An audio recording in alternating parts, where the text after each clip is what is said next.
Hey, what's up, everybody? Welcome to the Grayzone.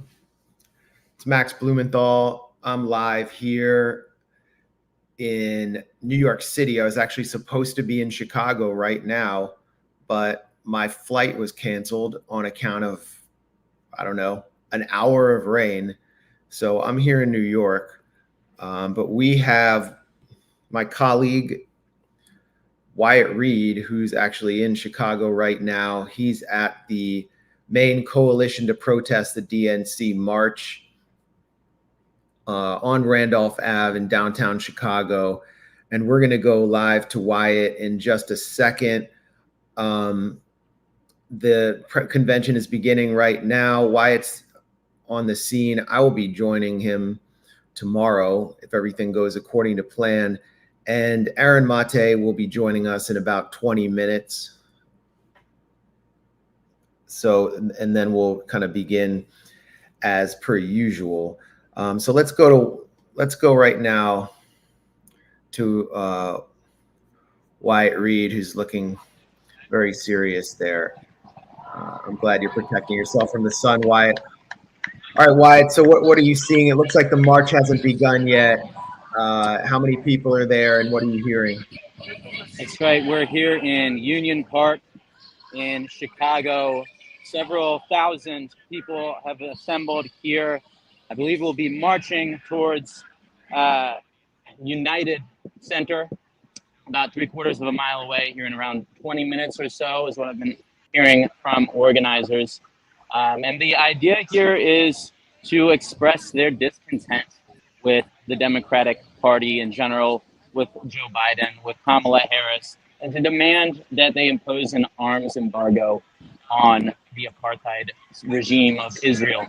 So that's kind of the main overarching demand here. Obviously, there are a number of people with other issues that they feel pretty strongly about, but that seems to be what's unified everybody out here today. No real sense of whether we're actually going to be allowed to march all the way to the United Center. Organizers have said that that is their goal, but they do expect some pushback from the police. So we'll have to see exactly what they have in store. I know that Governor Pritzker has called up several hundred National Guardsmen that are on standby over the next few days. Hopefully they do not end up coming out and trying some kind of a repeat of 1968. Yeah, this is a report. Illinois National Guard deployed to assist Chicago police. Cities. We have 13,000 National Guard in the state of Illinois, says J.B. Pritzker, and very proud of these National Guardsmen, and we do call them up when we need them. And what we saw last night, there was like a tiny protest, like a small protest, and a really insane display of force by I guess it was just the Chicago PD there. This is what it looked like.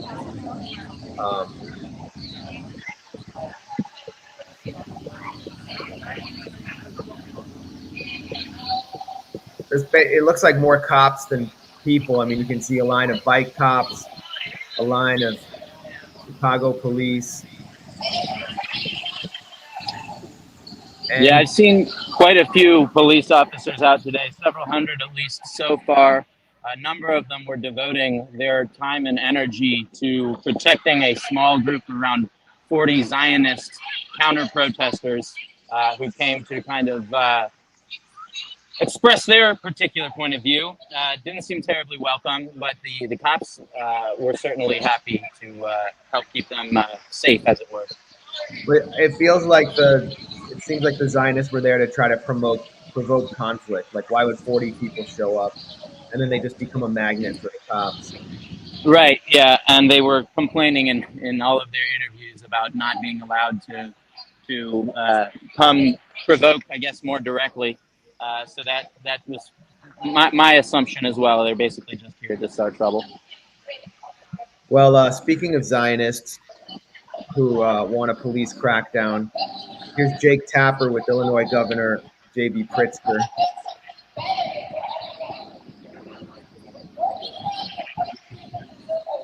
Chicago was overshadowed by violent clashes between police and protesters, them protesting the Vietnam War. This time, thousands of anti-Israel protesters are expected to descend on the city.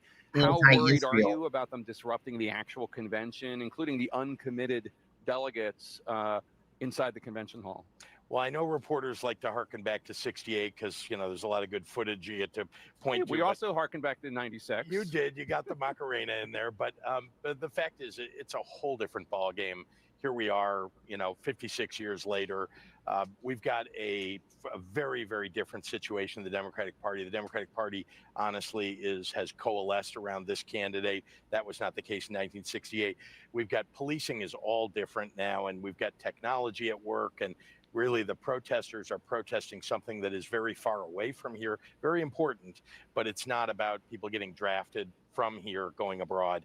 So it's a whole different situation. And honestly, I expect that we're going to have peaceful protests. We're going to protect the protesters, but also protect all the people visiting, 50,000 people coming to Chicago, and the residents of Chicago. So the plan's been in place for a year and a quarter now already. We're going to execute on that plan the next 4 days. Certainly most of the protesters, I'm sure, intend to be peaceful, but there are some groups that are making it clear they do not want to be peaceful. There's one called Behind Enemy Lines, for example, Yes. A leftist anti-imperialist protest group calling on its supporters to shut down the DNC, urging them to make bruises from Chicago police batons, the 2024 back-to-school fall fashion. You guys prepared for that?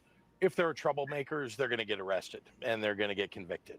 But the fact is that the vast majority of people who are protesting, and we've seen this before, are, you know, peaceful protesters. They want to have their voices heard. They're going to be heard, no doubt about it. And we're going to protect that. Yeah, we're going to protect that. Obviously, there's calls from the media to prevent anyone from being. Well, Jake Tapper is obviously one of CNN's finest in chief, and it was clear where he was pushing Pritzker to crush these protests. The city of Chicago actually went to court to not only prevent the protests from getting anywhere close to 2 miles from the United Center where the DNC is being held, but to also prevent them from having loudspeakers, prevent them from having a podium, and to prevent them from having tents or any encampment. The court ruled no tents, no encampment, but is allowing them to have speeches behind you, as you can hear behind you. Safely about almost a mile away. Yeah, that's right. So do you know anything about the protest route, like if it's going to be able to get anywhere near the United Center? Well, that's a big open question. And the organizers, I think, don't really want to show their hand necessarily, so they're not too forthcoming about the specifics of the march. But my understanding is that they're certainly going to attempt to get as close as possible. And I think there's a certain irony there in listening to Jake Tapper and this police spokesman lament violence as though they haven't been cheerleading an ongoing genocide in Gaza themselves personally. Now they're very concerned about the possibility of violence. From what I'm seeing, though, I don't see a massive black bloc contingent. I don't see too many signs that there are terribly many people here who intend on stirring up violence.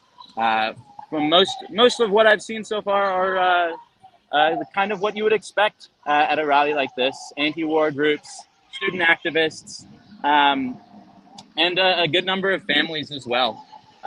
So I certainly don't have any indication now that anyone plans to get as violent as Jake Tapper is suggesting.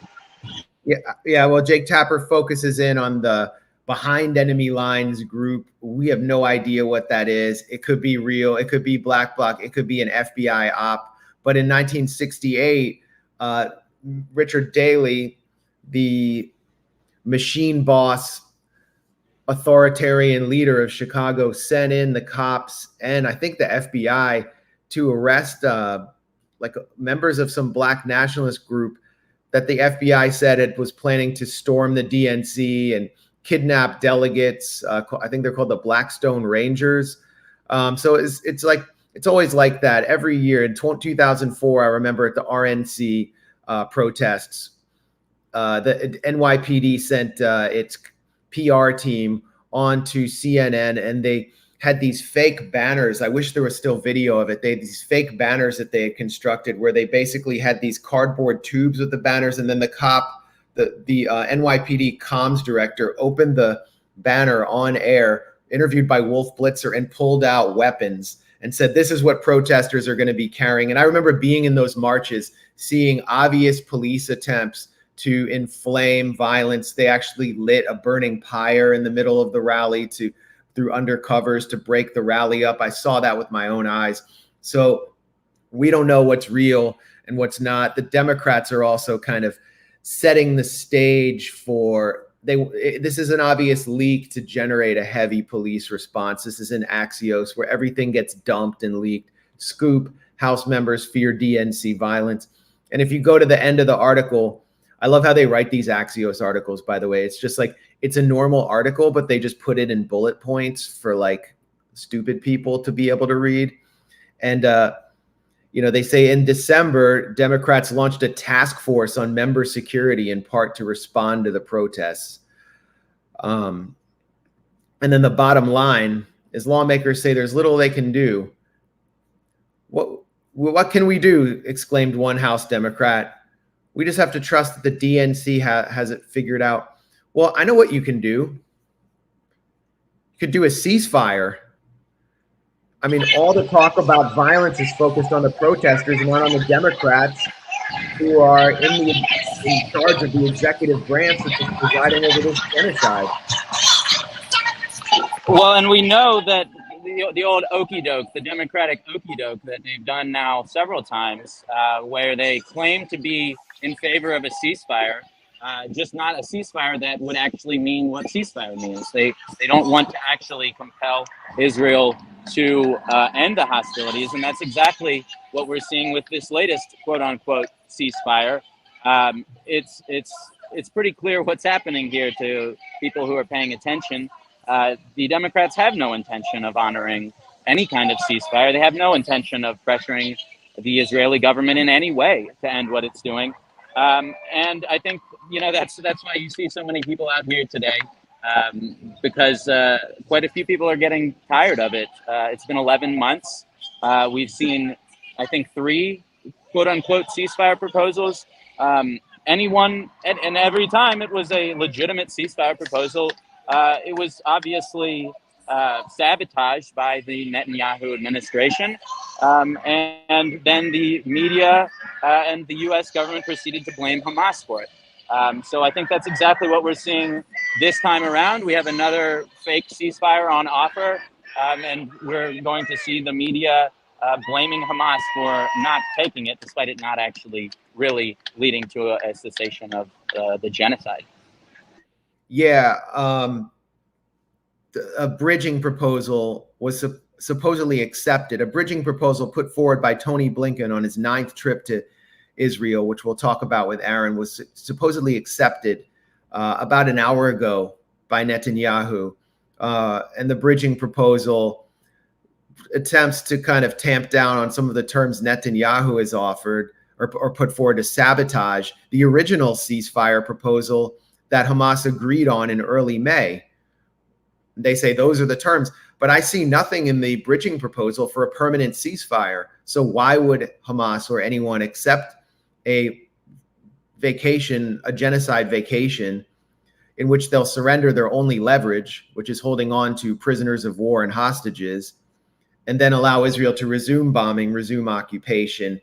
And this is the Democratic National Committee platform. It's just come out, and it's making it very clear to the Zionist billionaire class that has substantial control over the Middle East policy of both parties that Kamala Harris is taking on Joe Biden's pro-war politics. There will be no change in policy towards vis-a-vis Israel. There will be only kind of like rhetorical changes, vibe shifts, basically vibe shifts. Israel's mentioned 29 times in the DNC platform. Biden and Harris's commitment to Israel's security, its qualitative military edge, its right to defend itself, and the 2016 Memorandum of Understanding is ironclad. So it's ironclad. There's nothing Israel can do. No assassination sprees in Iran, no attacks on other countries, embassies and consular buildings, no genocidal slaughter, no slaughtering of babies, no sabotage of ceasefire proposals, no interfering in even US elections, which could potentially change the 2016 MOU. It's ironclad. I mean, when do you hear that about any other country? And so I think like the protesters have kind of gotten to the point where it's like, why would you even try to influence the Democratic Party anymore? From the inside, at least. Yeah, it's all window dressing. And as they were coronating Kamala Harris, the Democratic candidate, there was some sense from a number of left liberals on social media that because she had said a couple nice sounding phrases, that she was intent on, for example, actually imposing an arms embargo on Israel, to the point where one of her advisors actually came out on social media and said that will never happen, that Kamala Harris does not support an arms embargo on Israel. That has not stopped a number of Democratic leaning members of the media and certainly kind of the online K-Hive Kamala brigades from pursuing with this notion that somehow Kamala would represent a significant break from Joe Biden's Palestine policy. Nothing that we've seen concretely so far, especially in the platform, indicates that. And no, nothing indicates that. We're going to talk about it with Aaron in a minute. The uncommitted national movement, which organized over 100,000 uncommitted votes in Michigan to protest genocide, Joe, has now gotten a panel inside the DNC. So the Republicans are attacking the Democrats heavily, calling them anti-Semitic for allowing Palestinians inside the building. But this to me just feels like a vibe shift and not a policy shift, a rhetorical gesture. And at the same time, Wyatt Reed, we see Kamala's K-Hive and pro-Kamala influencers leading a racial slash and burn campaign against Palestinians, calling them anti-Black, calling them privileged for trying to bring up this issue and potentially interfering with the girl boss's destiny to be president. Yeah, that's right. It's pretty despicable. I'm not sure to what extent it's actually been successful, because it's not totally clear to me how many of these people who are now coming out and at least acting as though they were on the side of the Palestinian cause. It's not clear to me how many of them ever actually were, or whether they're simply lying. Because I don't see this sentiment so much in real life. Although I do have to say that just anecdotally, a number of people I spoke to, at least in the Southwest Virginia scene, did describe speaking with multiple students who now seem to have been convinced that voting Kamala is some kind of harm mitigation strategy.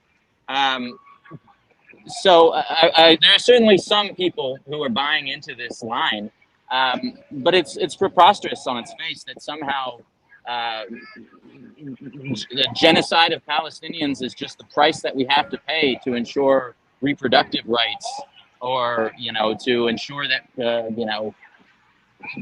that cities don't get defunded. It's kind of an appalling rhetorical lens to view any of this through.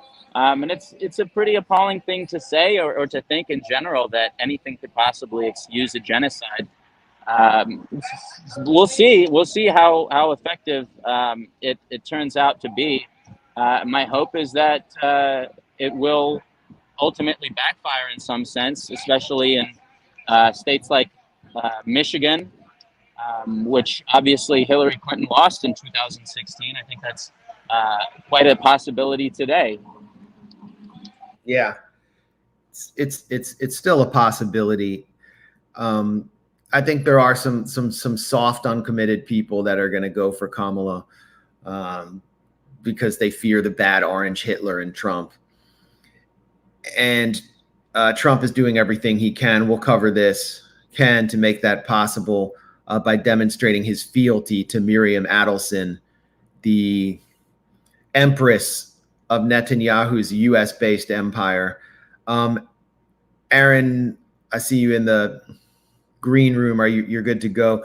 Okay, why don't you give us like a little walkthrough for like a minute or two? Turn the camera around, then we'll go to Aaron, and we'll be coming back to you for periodic reports when the march gets started. Wyatt Reed, and unmute yourself.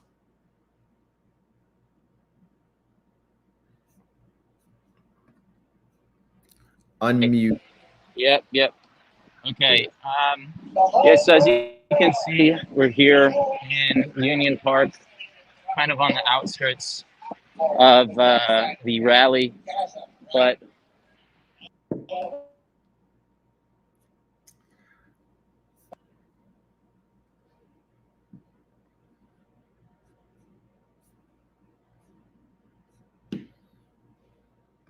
All right, we seem to have lost Wyatt's picture. I don't know why. So we'll be coming back to Wyatt at various points.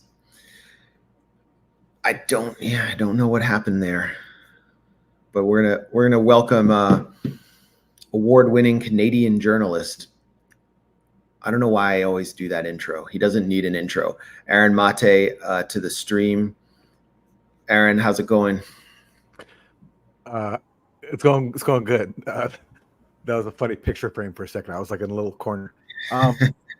Great to have Wyatt on the ground. I'm sorry that the deep state canceled your flight next to prevent you from making it there. Hopefully they'll allow you on board. You're just one guy, you know. They can't. It's not worth canceling a whole bunch of other passengers' flights over to prevent you from going to Chicago. They're all collateral damage. Yeah. But it's like you mentioned, uncommitted's getting a panel at the DNC, and the obvious aim of that, giving them a panel, is to pacify them, to neutralize them, to make them feel satisfied as if they're being listened to. And I just hope they don't take that empty gesture. Like, a panel means nothing if the party that is giving you the panel is still funding the genocide you're opposing. So hopefully that obvious conclusion will sink in for the people in the committed movement, because they've established some serious leverage.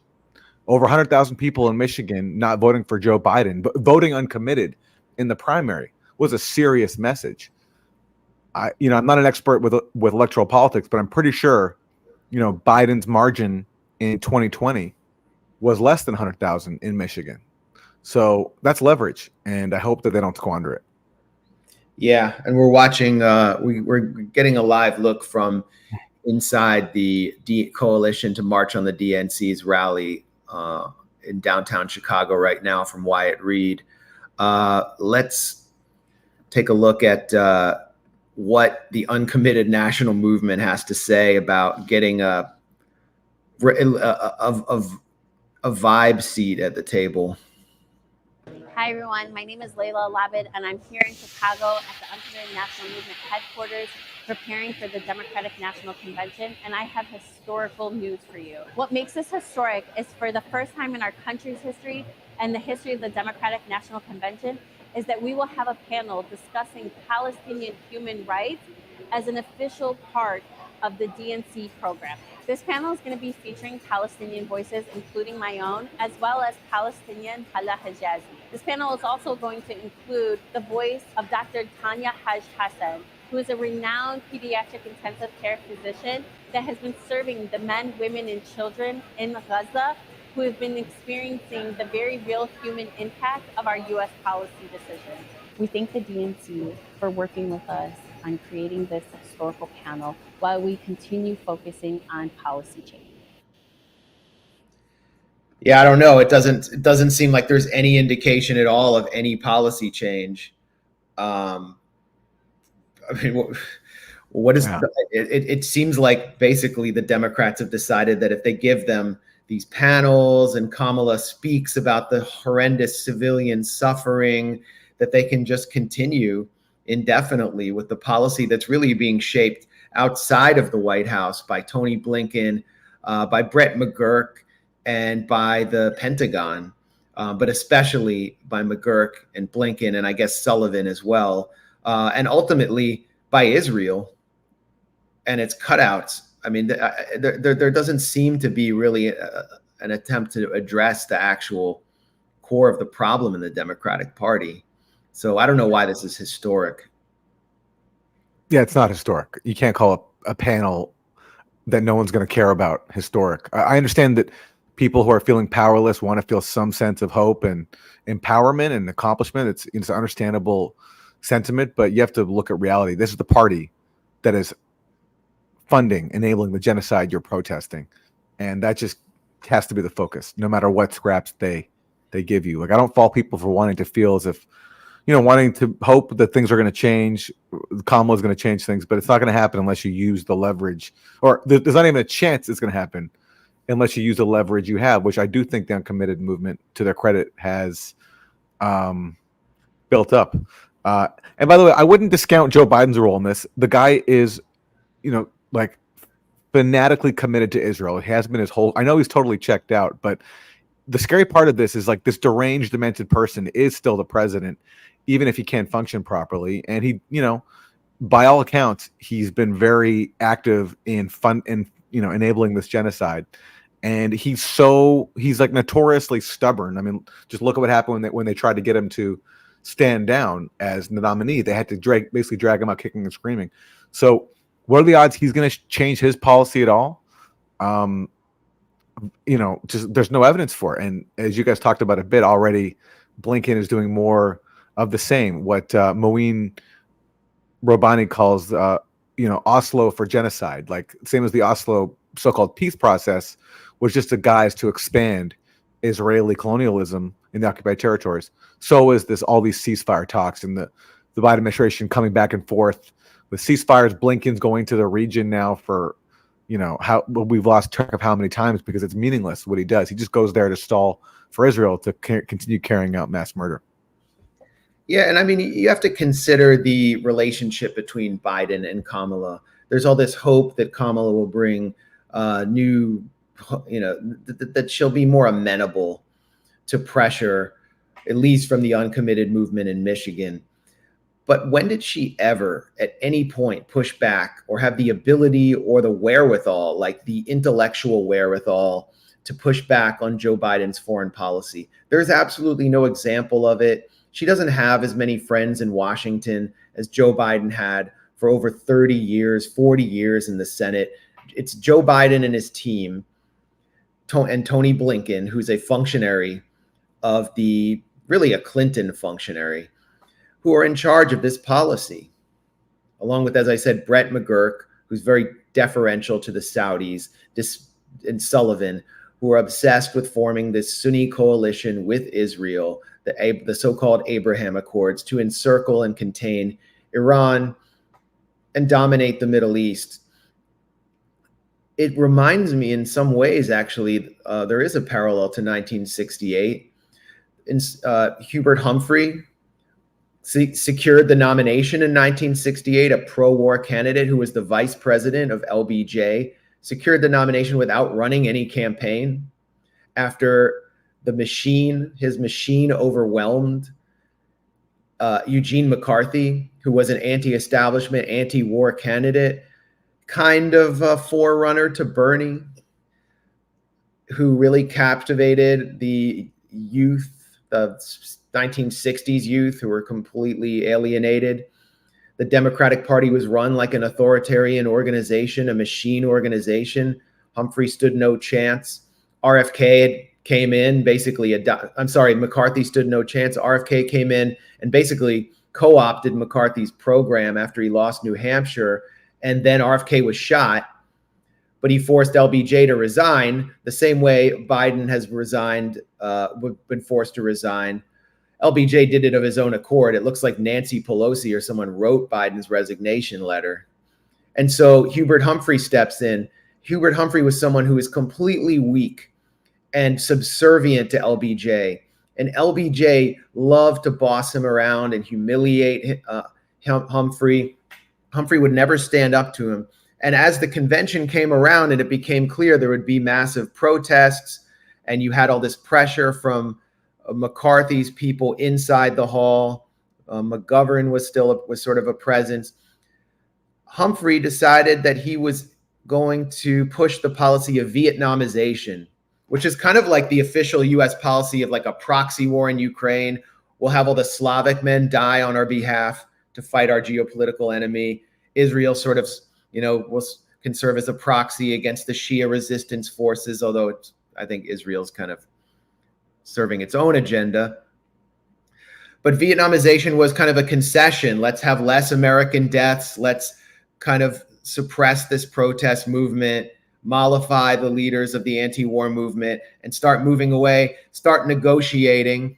And the hardline advisors of LBJ, like Dean Rusk, came in first and started insisting on a platform of no negotiation with the North Vietnamese and weakening the McCarthy forces in the Democratic Party. And then LBJ himself had the FBI phone tap Hubert Humphrey in order to see what he was doing. And he rammed the platform down Humphrey's throat, a pro-war platform with no concessions to the protesters, leading to the violence outside the 1968 convention. And what we're seeing now is it's completely Biden's team dictating to Kamala, along with Clintonite retreads, Obama's people, what the policy is going to be on the Middle East, because they are serving, this is a different dynamic. They're serving the Zionist billionaire class that is funding this campaign. Haim Saban, Casey Wasserman, on down the line. So it doesn't matter what Kamala does. And what Kamala has done is we're going to give some Palestinians a little panel to make them feel better. And Keith Ellison, who is and Jim Zogby, who are Democratic Party functionaries, will kind of shepherd the whole thing in. And what will they get out of this? Honestly, what are they going to get? They're going to get nothing until they bring a certain preponderance of political force on the Democratic Party. Money, or they go to a third party candidate who makes the Democratic Party pay a price for what they've done, particularly Joe Biden. They have to pay a price. That's what I think. So I don't think there can be any negotiating with the Democratic Party in its current form. I don't know what you think here. I know there were some other attempts to negotiate, with the Green Party to drop out. Well, I guess I slightly disagree there. I don't see a harm in putting out a demand and saying that that basically your vote depends on it. That if you're not going to impose an arms embargo in Israel and stop the genocide, then we'll vote uncommitted, or we'll vote for the Greens. Like, why not try that? I don't see what you accomplish by doing nothing. Someone could say, well, what's the point in negotiating with them or putting out a demand because you can't trust them anyway? But since I don't see why not. Since if the goal is to stop the genocide, why not put out a demand? That's what Nora Ericott did when she was asked to. She was considered in the running for the vice presidential slot on the Green Party, and she said her proposal was like, I'll accept it, but let's put out this demand where if Democrats agree to an arms embargo and a ceasefire, then we'll stand down and we'll encourage people to vote Democrats or because it'd be too late to drop out of the race, according to the Greens.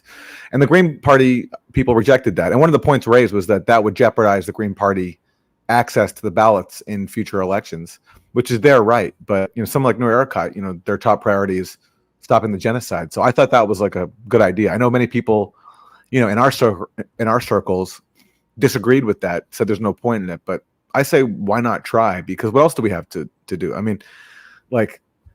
I don't think Trump will be any worse or any better.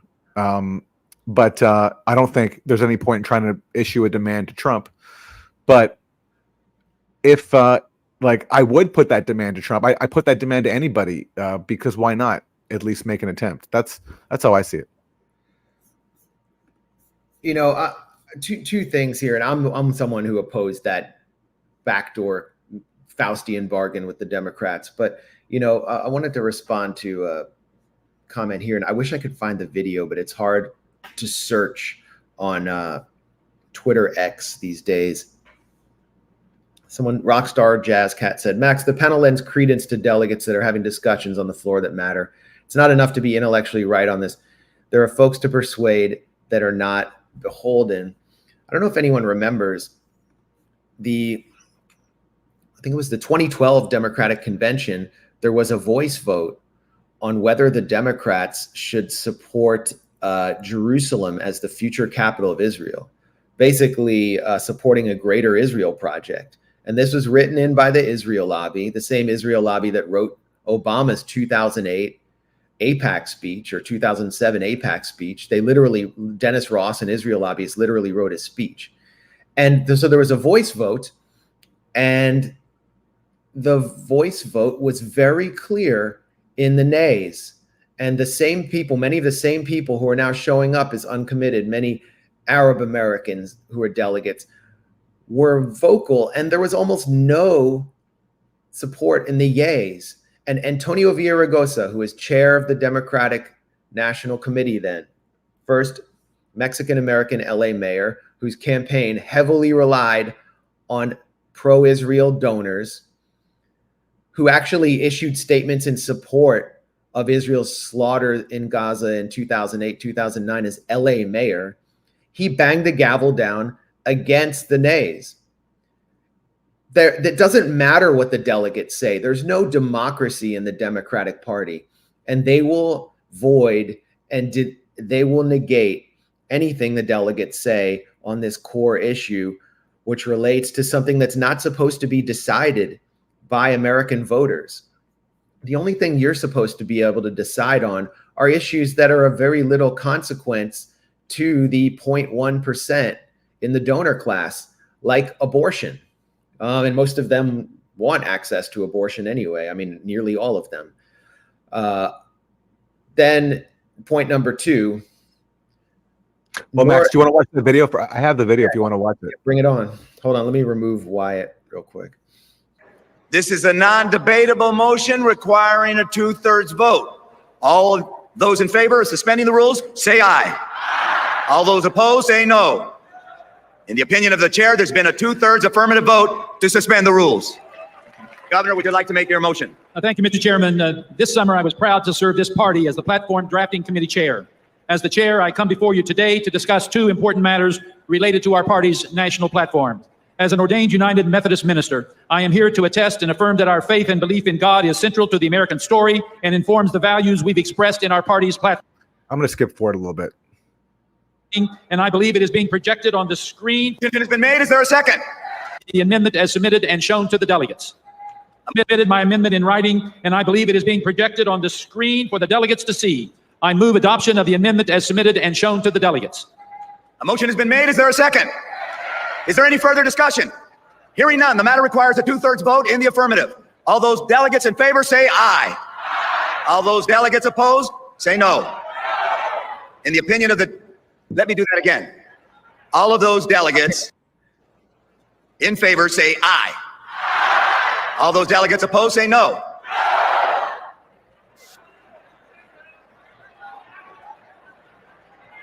I guess. And then you gotta let them do what they're gonna do. I'll do that one more time.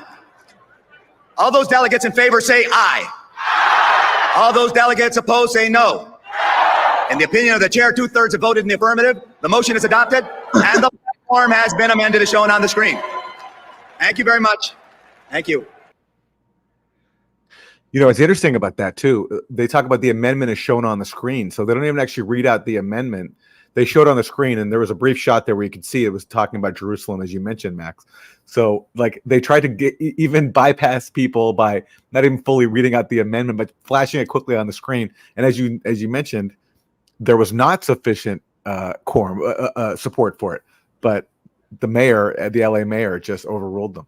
Yeah, I remember some outlet did a sound analysis to prove that they were just overruled despite the obvious opposition. So I don't think there's there's going to be any respect for democracy within such a tightly controlled Democratic Party. We just witnessed a coup. Okay. Kamala might be popular now. She might be on the way to winning. That's completely because of the media that engineered the coup. But it was a coup nonetheless. And she had never won a delegate before this. It's obvious that Joe Biden was threatened. Why did the story about Hunter Biden seeking support from the State Department for Burisma deals outside Ukraine suddenly surface the week that Nancy Pelosi said we can do this the easy way or we can do this the hard way? Did Biden even write his resignation? What the hell happened? It was a coup, and it's a slow motion coup that we've been witnessing through every single primary. The 2020 primary when Obama engineered it for Biden, the 2016 primary when, thanks to WikiLeaks, we know Debbie Wasserman Schultz and the DNC completely destroyed Bernie and engineered everything down to the debates to secure the nomination for Hillary Clinton. There's not going to be democracy in the Democratic Party in its current form, particularly on this one issue where they're saying the special relationship is ironclad in the DNC platform. And so Noura Erakat comes from outside the Green Party, or they reached out to her from outside the Green Party because she's very influential and, you know, is as close as you can get to a kind of spokesperson for the Palestine Solidarity Movement in the U.S. And she demands a kind of backroom deal with the Democratic Party, very undemocratic Democratic Party, and with its leadership and is willing to concede to the Democratic Party on every other issue from the Green Party in order to prevent Trump from winning, which really accepts the Democratic Party's framing, or the duopoly's framing. And so I wouldn't vote for the Democratic Party if October 7th and everything that happened since it had not happened, because of what they're doing on the Ukraine proxy war, because of their pro-corporate policies, for so many other reasons. And I know a lot of Green voters feel the same, but there's also the acceptance of the honesty, the presumption of honesty on the part of the Democratic Party leadership, the same leadership that promised to close Guantanamo and which never did so. The same leadership, I mean, this is literally the same leadership today that promised not to enter into NAFTA. Bill Clinton promised American hard hat workers that he wouldn't enter into NAFTA and sell off their jobs to Mexico and China, and that's what proceeded to happen. He did it. He lied to them. The same Democratic Party leadership that lied to Arafat. Bill Clinton promised Yasser Arafat that if he came to Camp David in 2000, knowing that it was likely to fail, that he wouldn't blame him. And then when Ehud Barak, who had killed many of Arafat's friends and colleagues personally with his own hands, sabotaged the negotiations, Bill Clinton blamed Arafat for walking away from the deal of a lifetime, and he had all his peace processors declare that the Palestinians never miss an opportunity to miss an opportunity. After October 7th, Hillary Clinton went on national, on all the corporate networks and said, Arafat and the Palestinians have destroyed the two-state solution and they only want to kill and they want to take over Israel. She went back to that lie. So we can't trust these people, and they can't be trusted to promise a ceasefire when there are so many other forces in play. So I don't know why you would presume honesty on the part of the Democrats, number one, and number two, subvert an independent campaign by setting the stage for it to withdraw and possibly put its ballot access in the future in jeopardy. I think what needs to happen is the Democrats need to be punished for what they have done for the last 10 months. And yes, we're going to talk about how awful Donald Trump and the Republicans are on this issue, but they can't do this without facing any consequences and seeing it. There has to be a price. Well, my argument is this would be a way to impose consequences, because if they didn't do it, if they didn't go along with the ceasefire call, then then you've organized a whole demand around it. And by the way, it wouldn't be a backroom deal. It's a very public demand. Either you impose a ceasefire and an arms embargo, or we're not going to drop out and you'll probably lose the election. So that's a way of imposing a cost. And I guess it comes down to, look, if you believe Democrats are they deserve to be punished no matter what, then that's fine. Then you're prioritizing the imperative of being punitive for supporting the genocide over possibly doing something that could stop the genocide. I'm not saying it's likely, but what would actually happen, I think, is that say the Greens would make this demand, there's no way Kamala Harris, like barring a miracle, would ever agree to it. But then once they rejected, that would show, and if they lost the election, that would show there was a very real cost to not accepting a ceasefire, because they could have done something that could have attracted, perhaps the votes that they needed to win. So I just don't see what the issue is here, unless you believe, and I can't argue with you if you think this is the highest priority. Just the Democrats deserve to be punished no matter what.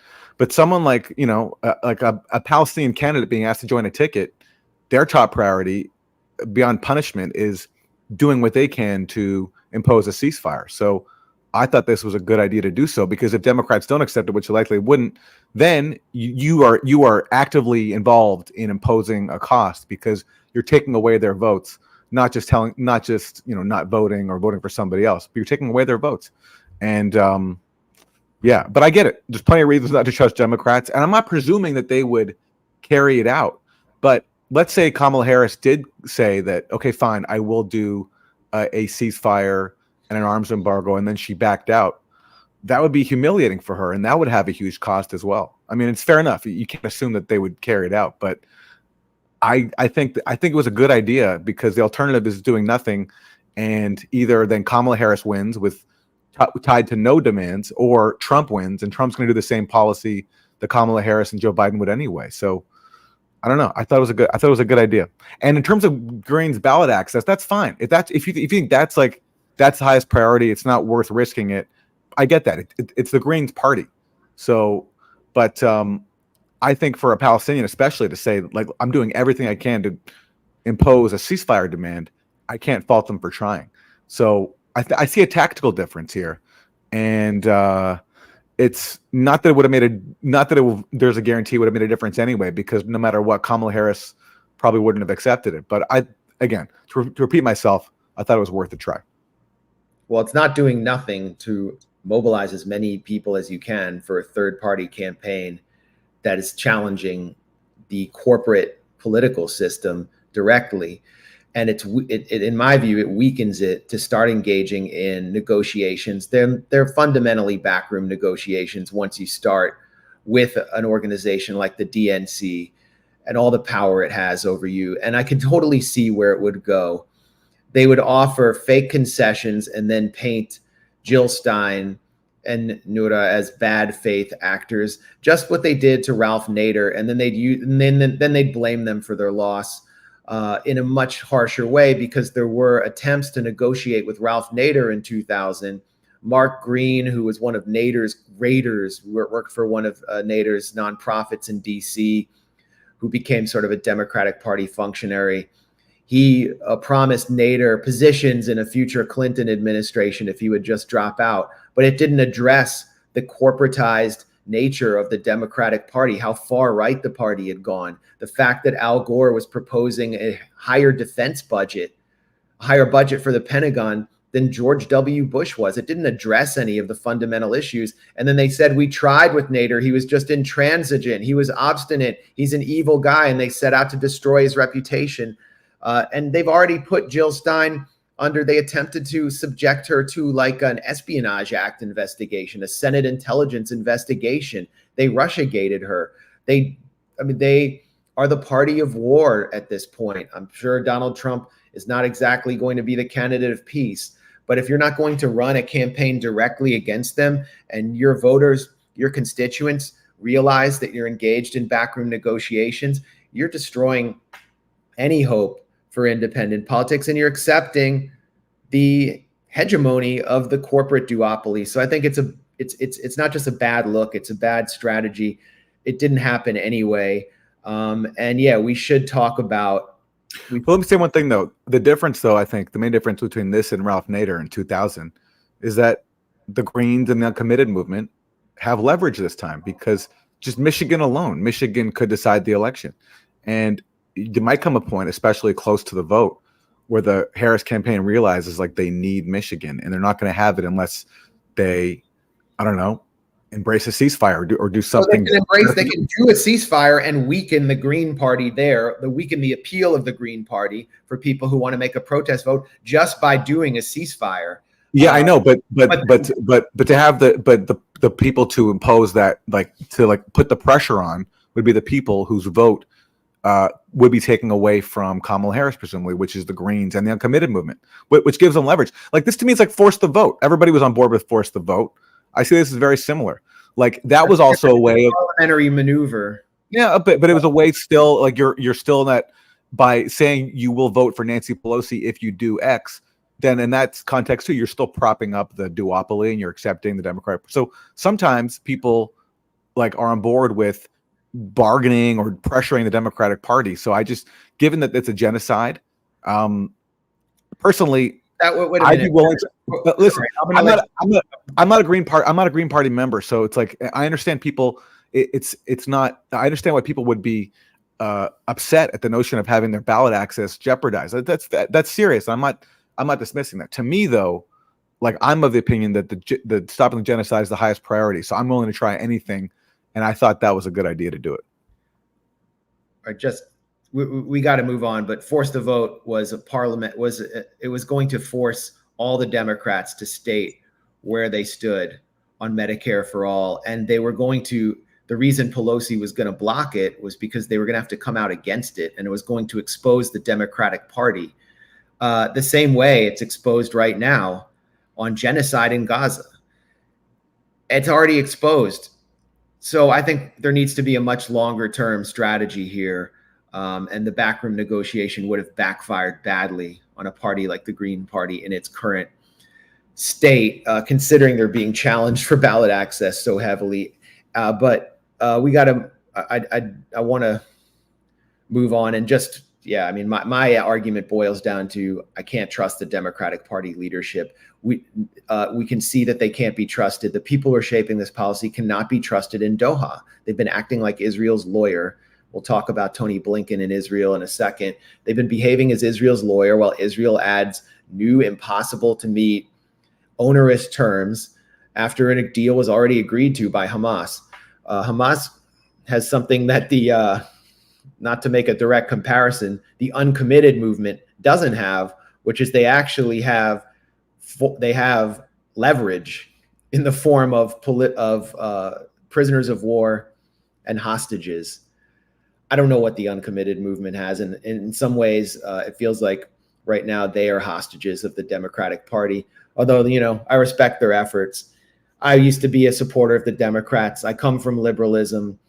And, you know, while I got tear gassed at the 2000 Democratic National Convention, when Gore and Joe Lieberman, who dedicated the rest of his life to war with Iran, was vice president, I was tear gassed there. I continued to hold out hope for a few years for the Democrats, and I just don't see in its current form how change from within is going to take place. That's my position. You heard Aaron's side. Let's take a look at the Republican Party and its, I guess, top donor, Miriam Adelson, who has pledged $100 million through a super PAC to Donald Trump, basically declaring that Trump let her do whatever Israel wanted thanks to her money. And this is at a Stop Anti-Semitism golf club event, I think at Mar-a-Lago. President is Donald Trump. He promised to recognize Jerusalem and to move the embassy to Jerusalem. Promise kept. He promised to withdraw from Iran nuclear deal, and promise kept. He promised to bring peace between Israel and Arab nations. Promise kept.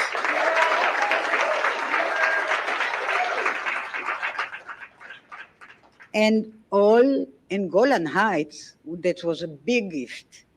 He promised Golan Heights, and he recognized. And all of this he did in his first term while battling COVID pandemic, race riots, and the liberal media.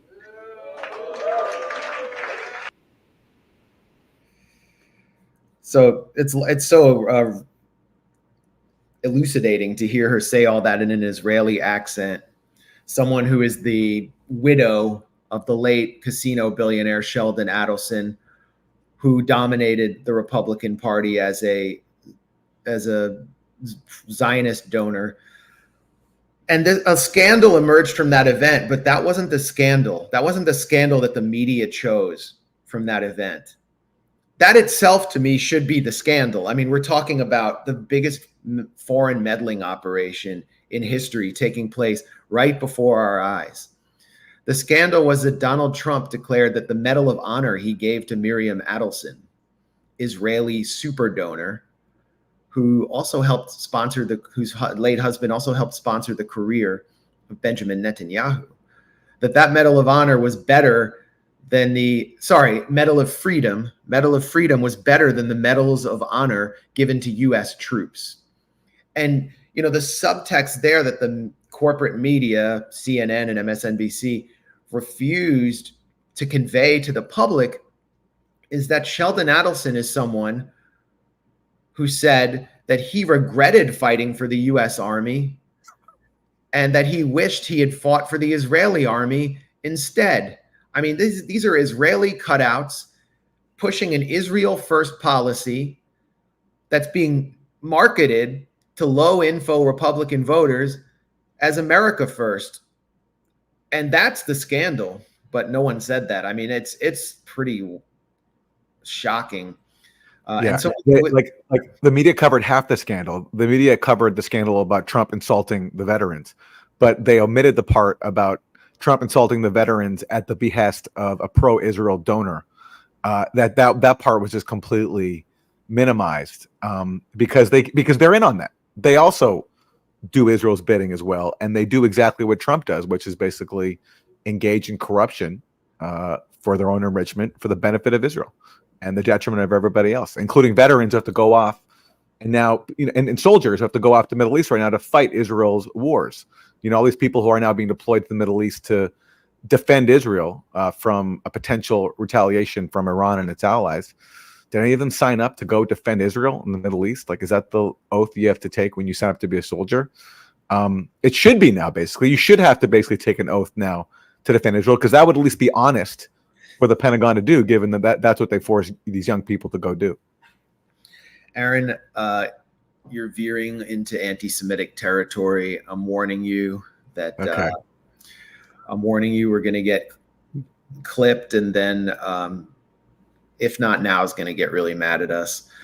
Well, there's an acronym I'd love to use, but apparently there was a decree issued that we crossed the line if we use an acronym. So, have to think of some other way to describe it. NOG? Can we call it NOG? Like Nazi occupied government? Yeah. Or like AUG, like Adelson occupied government. AUG. HOG, Haim Saban or occupied government. There we go. Yeah. Bog, Blinken occupied government. Tony Blinken is heading to Israel today to try to clinch a ceasefire deal. Here comes the clincher. Yeah, it's a clincher. Yeah. Like, I joked on Twitter, this is like pyromaniac. Arsenic heads to pyromaniac to try to clinch a ceasefire. An extinguishment. That's the equivalent of that Times headline right there. How many times has Blinken gone to Israel to clinch a ceasefire? It's just such a ridiculous farce. And now what are they doing? We've already mentioned it multiple times, but it's worth stressing. They're basically letting Israel author the ceasefire proposal, remove calls for a permanent ceasefire, let Israel impose its conditions where it retains a permanent presence in the Philadelphia corridor, which, Max, I know you're very well versed in. You can speak about the significance of that, and also put Israel in charge of vetting civilians returning to their homes in the north. So basically, after we've destroyed your homes, after we've destroyed your territory, we're going to put ourselves there to make sure you can't do anything that we don't like that but might possibly resist us. I mean, why would a Palestinian ever agree to that? To let these mass murderers have a role in policing them as they try to rebuild under already impossible conditions. Yeah. So here's a flashback to Tony Blinken during his first trip to Israel. He's made 9 trips. So I guess for each trip, anywhere from 5 to 10,000 people are slaughtered in Gaza each time he goes. These have been really effective at clinching ceasefires. It's almost like he's doing something else there and kind of buying time. If you'll permit me, personal aside, I come before you not only as the United States Secretary of State, but also as a Jew. My grandfather, Maurice Blinken, fled pogroms in Russia. My stepfather, Samuel Pizar, survived concentration camps, Auschwitz, Dachau, Majdanek. So, Prime Minister, I understand on a personal level the harrowing echoes that Hamas's massacres carry for Israeli Jews, indeed, for Jews everywhere. I also come before you as a husband and father of young children. It's impossible for me to look at the photos of families killed, such as the mother, father, and 3 small children murdered as they sheltered in their home in kibbutz near Oz, and not think of my own children. This was just one of Hamas's countless acts of terror in a litany of brutality and inhumanity that, yes, brings to mind the worst of ISIS. I mean, it's really wild to look back at that. There's so much, and this is why it's taken 10 months for Blinken to get back to clinching a ceasefire. He's at fault here. Everything he said there set the stage for what was to actually happen, in which children were deliberately slaughtered. He lied about what took place at kibbutz Nir Oz there. It was his first lie. Only 1 baby was killed on October 7th, and it was in an accidental shot through a safe room door, Mila Cohen. Blinken lied on October 31st before the Senate about a family being tortured to death while children were mutilated by Hamas. But there he likens October 7th to the Holocaust, brings up his own family and says he's come there as a Jew, which forfeits all diplomatic leverage. He's not a diplomat. He's not looking at both sides. He's not going to assess October 7th in the context of the occupation. He's there as a Jew who sides with Israel on an ethno-religious basis. So there's no diplomatic leverage. He forfeited it all right there. He brings up his grandfather, Maurice Blinken, who actually presided over one of the first studies arguing that the colonization of Palestine could be economically profitable for the Zionist movement. He was an Israel lobbyist. He brings up his stepfather, Samuel Pizar, who was rescued from concentration camps, not by the Zionist movement or by the US military, but by the Soviet Red Army. Blinken never mentions that. Samuel Pizar was himself an Israel lobbyist in France, Jewish consigliere to Francois Mitterrand and close friend of Ghislaine Maxwell's father, Robert Maxwell. So that's who's been running the show partly all this time. And every time Blinken goes there, he went back in November and he sat in on an Israeli war cabinet meeting. When do you ever see that take place? Where a genocide is taking place, Israel was in the process of destroying Gaza City and storming the Al-Shifa hospital, which Blinken and Biden falsely claimed was a Hamas headquarters. That's been totally debunked, setting the stage for the destruction of the rest of the hospitals. And Blinken sits in on a war cabinet meeting. Very unusual. When have we ever heard him express his horror at the slaughter of some 2,500 babies in Gaza as a father who dressed his son up as Vladimir Zelensky last Halloween? I mean, this is one of the biggest diplomatic, I would say it's not one of the biggest diplomatic failures. It's one of the biggest diplomatic coups in support of Israeli apartheid. And it's why people are in the streets. in Chicago right now. Tony Blinken I think he's going to fail again, because they're not pushing for a permanent ceasefire. They're not pushing for people to be able to return to their homes in the north. Israel's determined to wipe out northern Gaza because they know that the actual government of Gaza will reconstitute there, Hamas, and they're determined to cut off Gaza from Egypt and control the flow of humanitarian aid to starve people out. And Blinken, his bridging proposal doesn't really contain any terms that will challenge that. Since you mentioned Blinken's stepfather and surviving the Nazi death camps, I just want to mention this book. It's called In the Shadow of the Holocaust, The Struggle Between Jews and Zionists in the Aftermath of World War II. The struggle between Jews and Zionists. What was that struggle? It was the Zionists were trying to force the survivors of the Nazi death camps to go to Palestine, to be colonizers, to go, after, suffering through, this genocidal regime in Europe, to go off to Palestine and fight and steal land.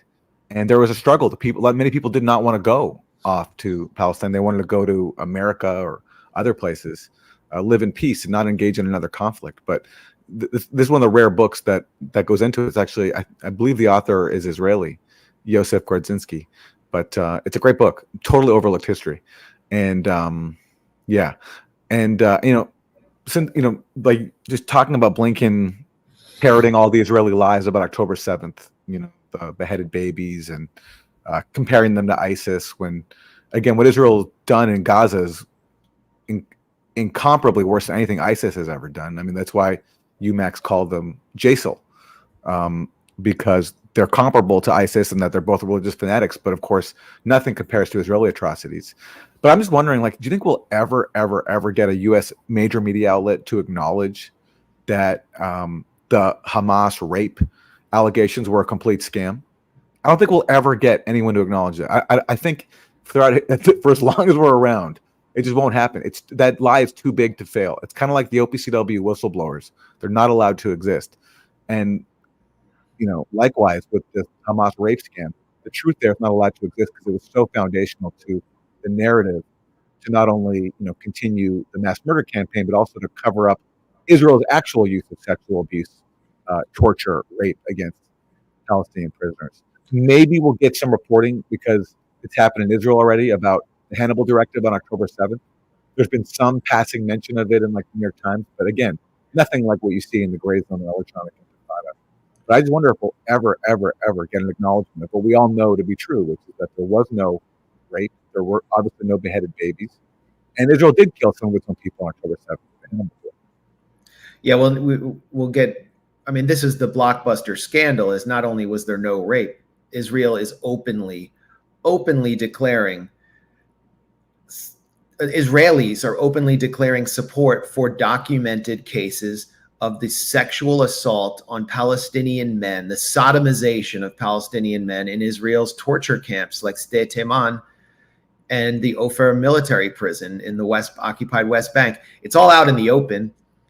The perpetrators of these rapes have unmasked themselves because they're being portrayed as kind of victim heroes in Israeli society. And a new poll by the Israel Democracy Institute shows that a majority of Israelis oppose criminal charges being brought against their confessed rapists of Palestinian men.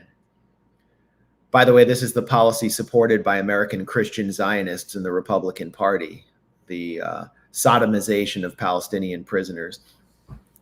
And that scandal has not made its way to U.S. media either. I mean, it was framed as a battle for Israel's soul on page A13 in the New York Times. You have now one of the highest level resignations in any transatlantic government, with a British Foreign Office longtime diplomat, Mark Smith, resigning on the grounds that Israel's committing war crimes and that Britain is complicit in these war crimes. And he specifically calls out Israel's rape and torture of Palestinian prisoners as those war crimes. And British media BBC, like 2 just had him on the radio, but British media ignored it for at least 24 hours, completely ignored it, which caused me to wonder if they had imposed some kind of D notice on this resignation. He's calling out Israel for systemic rape. And we got portrayed as rape apologists for denying the hoax, or debunking, not denying. We debunked the hoax on October 7th. We were smeared in the Washington Post twice for that. The Washington Post hasn't covered any of this. Yeah. Back to the so-called ceasefire talks. Let me, you mentioned that New York Times headline about how people protesting for the right to rape Palestinian prisoners is framed by the New York Times as a battle for Israel's soul. This is the Times reporting belatedly, of course, long after everyone else knew it to be true, that Israel imposed all these new demands in the ceasefire talks with the obvious aim of making sure a deal was impossible. This is how the Times spins it. The Times headline is, Israel was less flexible in recent Gaza ceasefire talks, documents show. That implies they were flexible to begin with, which of course they never were, because they're always adding new demands. And second of all, it's like, what a way to describe adding new demands that make a deal impossible. In the Times' view, it's less flexible. When in the subhead they acknowledge 5 new demands, and you read the fine print, and those 5 new demands make a deal impossible, because they include there not being a permanent ceasefire, Israel having permanent control over, and maybe Max, you can talk about this, areas including the Philadelphia corridor, and also the right to, basically harass any resident seeking to return home, and making sure that they're returning home with without weapons and whatever else Israel deems to be a security threat, which, as we know, in the past has included things like sugar and flour, which they barred from entering into Gaza at times. Well, let's just talk about this article, because it's really interesting. It says, first of all, that headline obviously went through the New York Times editorial process, which waters everything down until it says violence breaks out in Gaza when Israel slaughters people. They'll never use the active voice. So Israel's less flexible. But then documents show. How did the New York Times obtain those documents? The documents were leaked to the New York Times by probably the White House, people around Biden, because they want to send the message that Netanyahu's being intransigent and trying to extend the war for as long as possible. But they can't call him out publicly. They can't just say Netanyahu is screwing everybody, that Israel wants this war to expand, that the U.S. is going to be dragged in. There was an Axios article actually where the Biden people leaked that Biden might actually call Netanyahu out by name, but he never did it. Instead, we get this pathetic New York Times article. So that's the extent of leverage that the Biden administration is willing to use. And, meanwhile, what are we looking at? What on the other side? It's carrots, and even bigger carrots for Israel. A $20 billion military sale, quote unquote sale of military aid to Israel was just announced by Tony Blinken and the State Department. This will be very profitable to Blinken and his people when they walk back through the revolving door, going back to West Exec Advisors, the boutique consulting firm that Blinken founded, that helped pay for his mansion in McLean, Virginia. This provides a major boost to Boeing. Israel gets new F-15s carrying heavier baby buster bombs. They will now be able to carry 18 tons of payload on their F-15s at a time when they're just blowing up entire homes and targeting families across the Gaza Strip. I think 65 people were killed in the last 24 hours in Gaza, including an entire family of 15, along with 33,000 tank shells. There are no tanks in Gaza. 50,000 120 millimeter mortar bombs and tactical vehicles. And I guess this is also intended to support a coming operation against Hezbollah and the Lebanese people, which Israel has pledged to strike through disproportionate force by destroying Beirut. There have been sonic booms going off over Beirut in the past 24 hours. So this is leverage. I mean, Israel has nothing to worry about. Netanyahu has nothing to worry about from this administration. I don't know what they're doing what? We're going to do another New York Times article about you that no one will read. So that's which will portray you as less flexible. Yeah. That's the slap on the wrist that Netanyahu gets from this administration. So yeah, we saw Wyatt Reed, some footage from Wyatt Reed, who's at the march on the DNC march in Chicago, which I would have been at for not for a canceled flight. And here's a live look. The march is beginning. A lot of cops. I don't know if Wyatt's listening. If you want to give us a report on the ground. You might not have his head.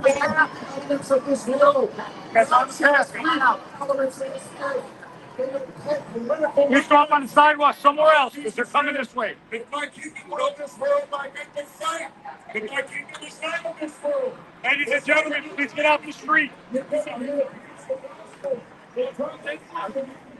Cops are really running the show here. All right. Well, Wyatt, if you hear us at all, you're welcome to turn the camera around and give us a report on what you're seeing. Okay.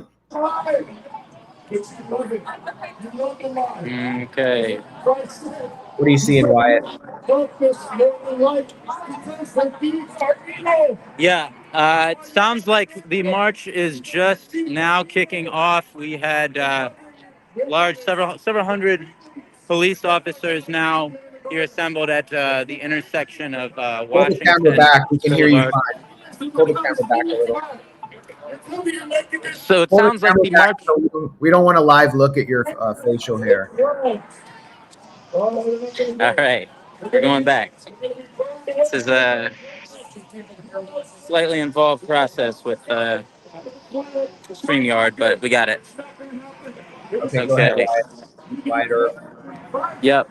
So as you can see, the bicycle police line is now taking off, kind of creating a perimeter for the next several hundred yards up in front of the march, very clearly guiding the protesters in one very specific direction, not giving them a whole lot of options in terms of where they're going to go.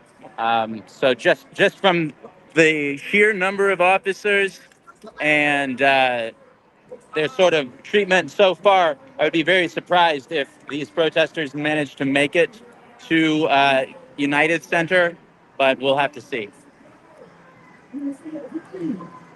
How many protesters are you seeing there? Estimate. Is it large? It's hard to get a sense for sure. It's definitely in the thousands. It's absolutely in the thousands. I think once the march gets underway, I'll try to get to a side somewhere and just kind of record it as it passes, and then I'll be able to get a better count for you there.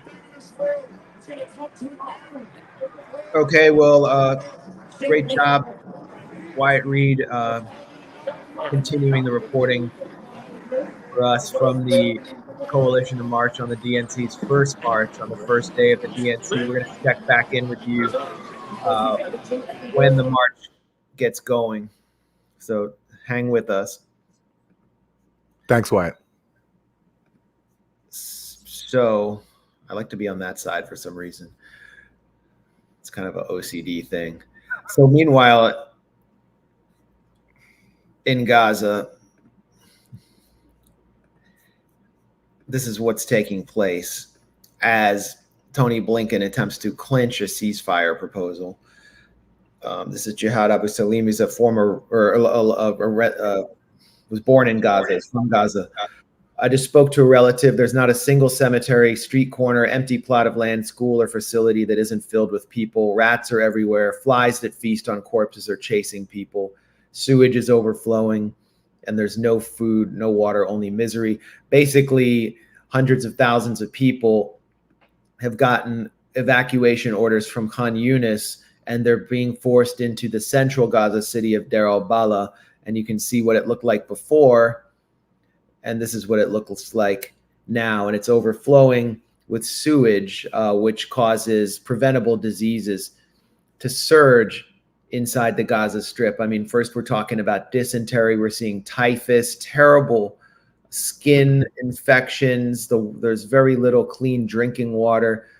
There's just tents everywhere, up and down the street. And just imagine, it's so hot there in Gaza. It's a coastal plain. It's so much hotter than it is in the West Bank or Jerusalem, which are mountainous.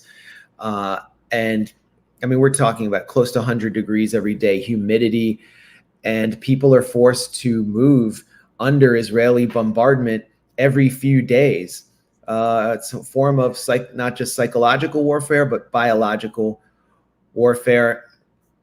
And now we know that I guess some of the worst fears are being realized as polio is beginning to spread.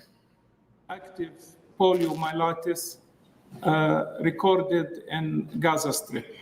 The case involves a child, actually a newborn. He's only 10 months old, and he never had the chance to get his vaccination before, because as you all know, due to the war, due to the destruction of most of our health facilities, this child never been given the chance to get 2 drops of the polio vaccination. The destruction. So, polio had been eradicated in Gaza and across Palestine, primarily as it was in the United States, mostly eradicated through advances in sanitation, putting chlorine in public pools, cleaner, more sanitary shipments of food. And then a vaccination campaign followed, and the vaccination campaign in Gaza completed the eradication. And now, because of the destruction, the deliberate destruction of sewage treatment plants, sanitation plants, and just the general filth that's pouring into the streets because everything is overflowing with sewage, it is somehow returned to Gaza. It is returned to Gaza with one of the key figures at one of Israel's most influential military intelligence think tanks, the Institute for National Security Studies, Giora Eiland, who's a former brigadier general in the Israeli army, declaring that biological warfare will help Israel towards a victory in Gaza, and that spreading epidemics among the population of Gaza will force them to surrender. So I see this as deliberate.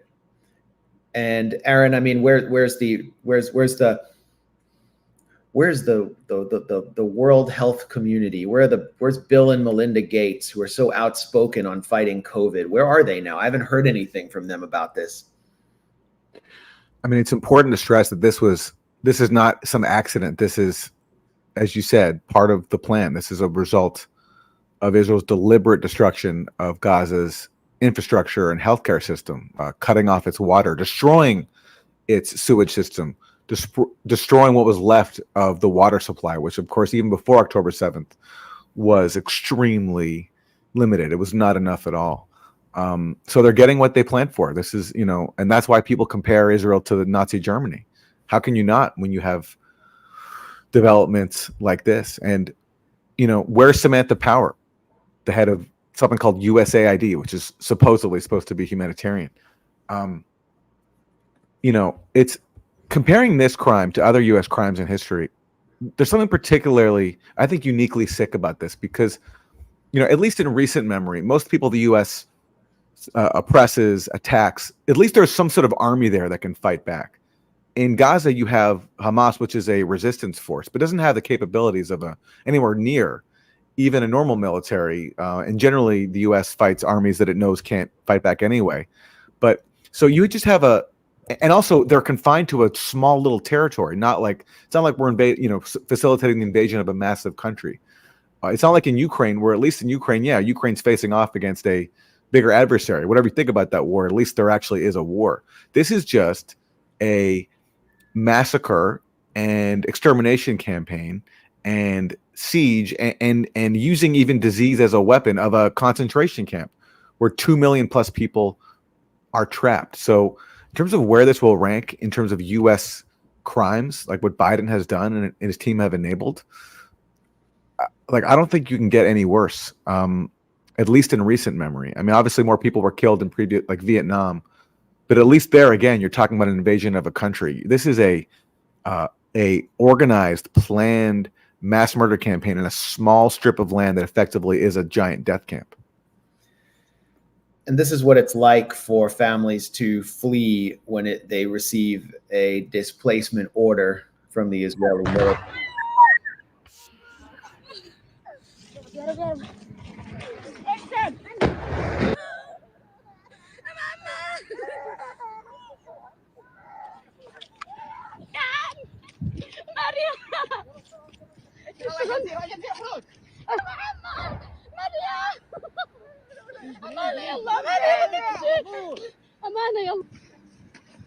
يلا يا تجان بالفلاش يا ابراهيم فرشتنا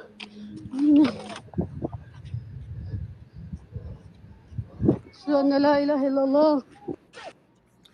There's footage of Palestinian journalists covering the assault on Khan Yunis, and they were chased by an Israeli tank, which deliberately fired on them, killed one, shot a female journalist in the back. No word from Mr. Press Freedom, Tony Blinken, on that attack.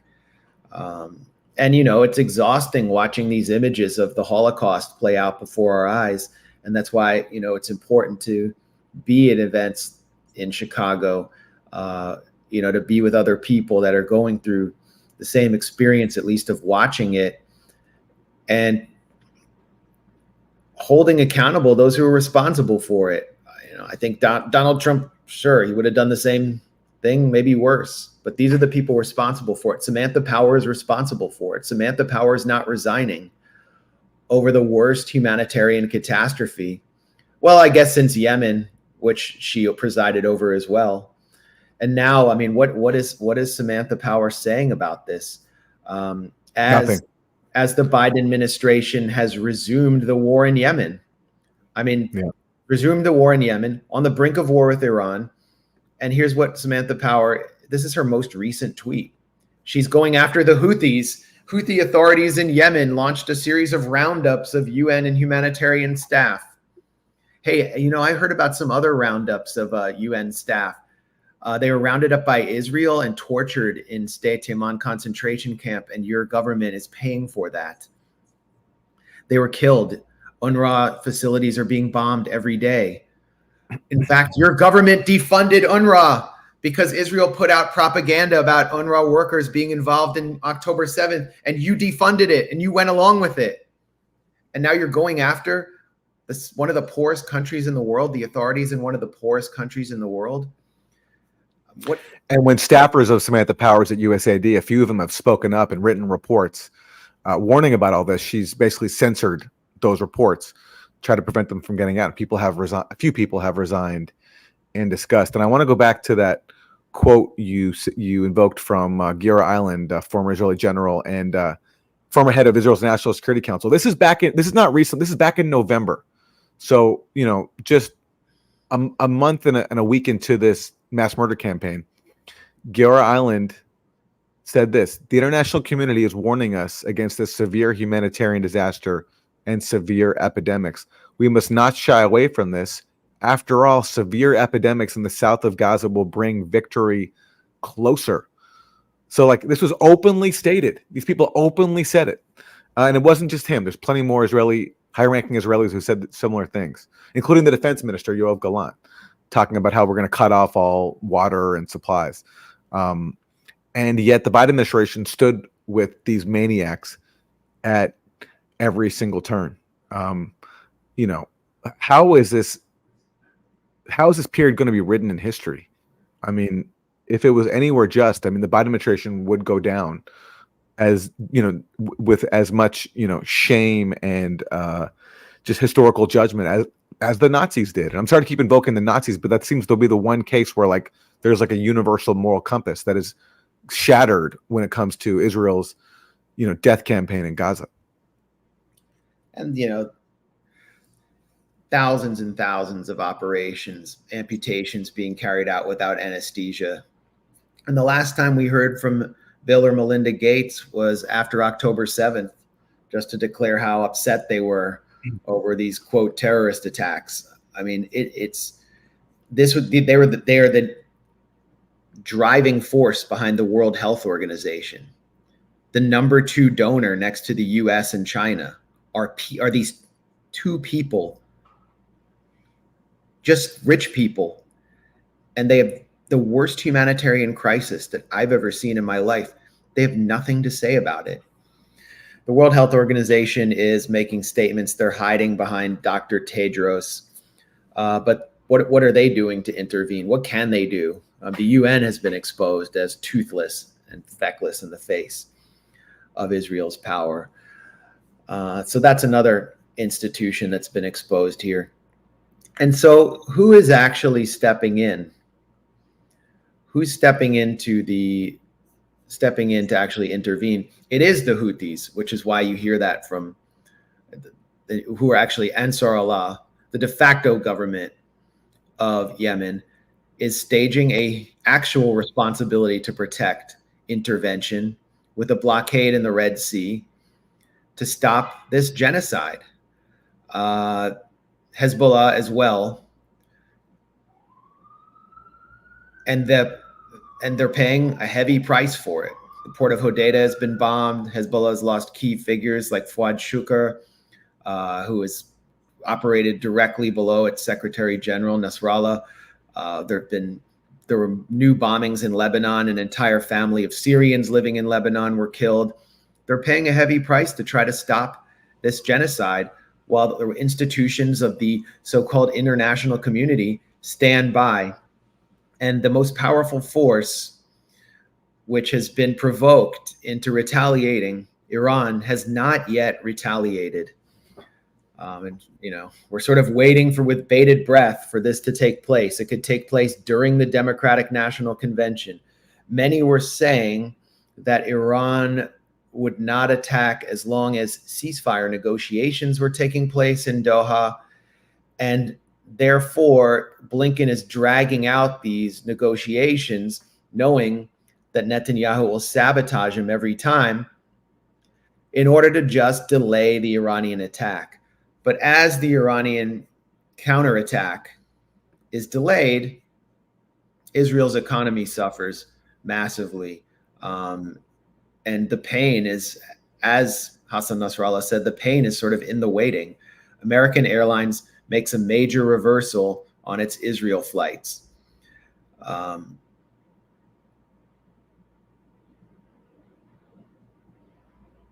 American Airlines has announced that it will stop flying to Israel until April 2025, which means that they're judging that peace is not exactly going to break out. They don't have a lot of confidence in Blinken's negotiating team. Wyatt, I don't know if anything's going on there now, but if there is, feel free to give us a live look.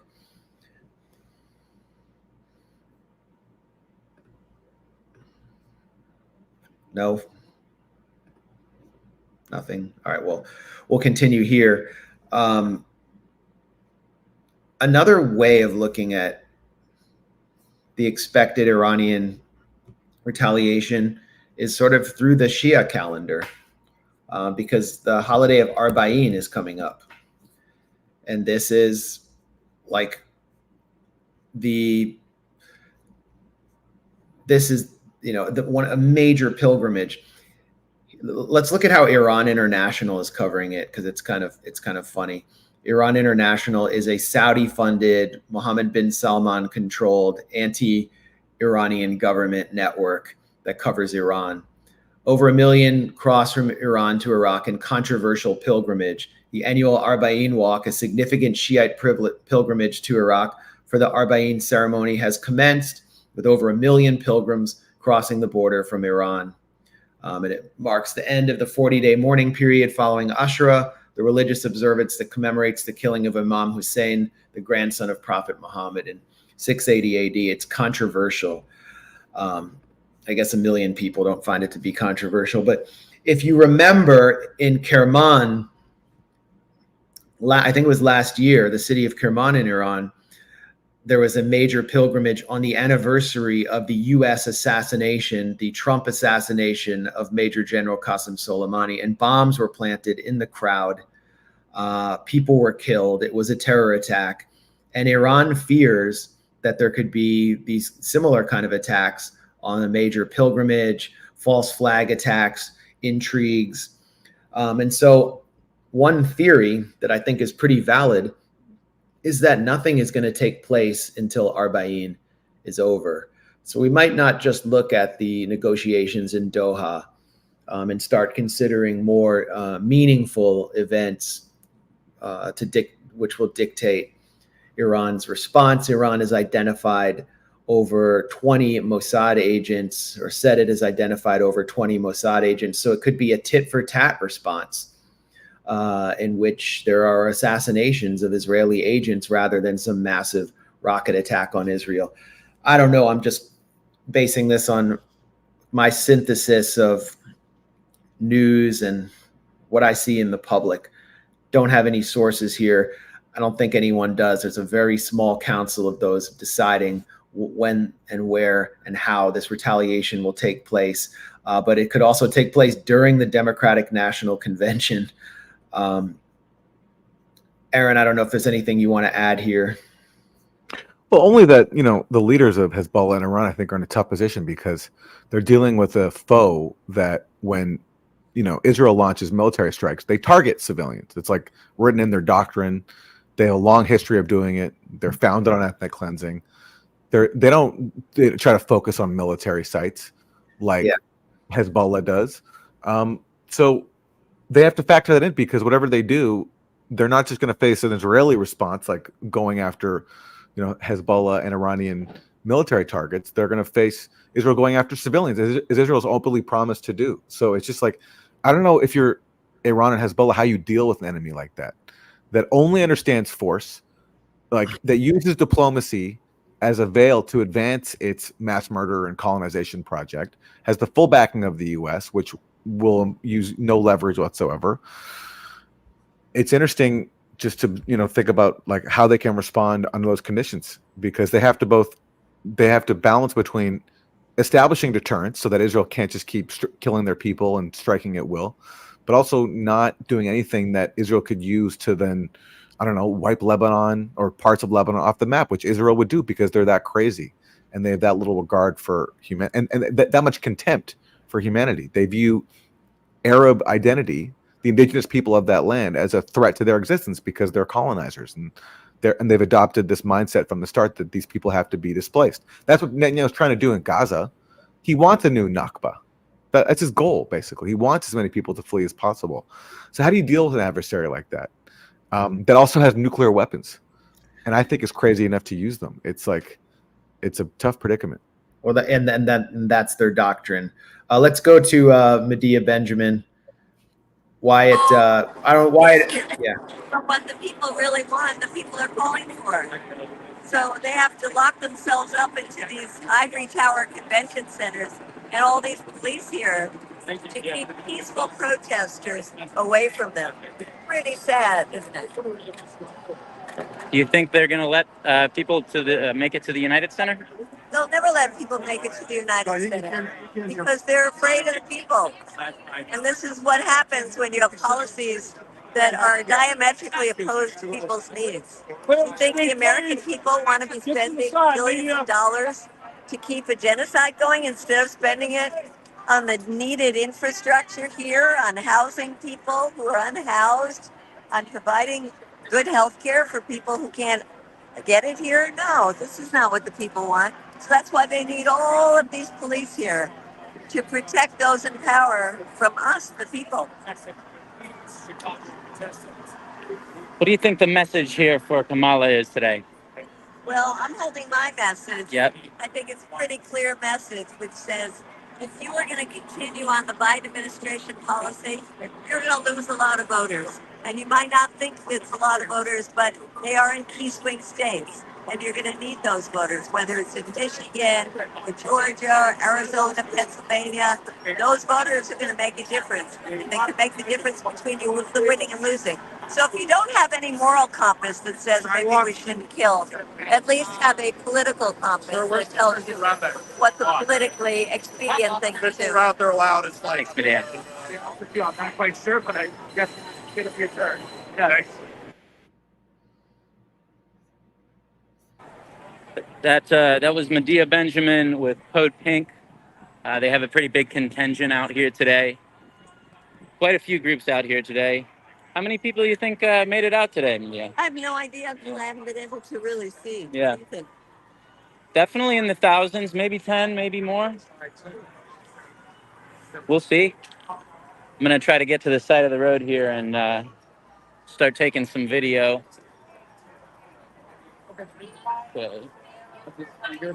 I'm here. You're like, yeah, outside would be best. Outside would be best. Here. You want me outside the bike? Or? Outside. Yep. Oh, okay. Yep.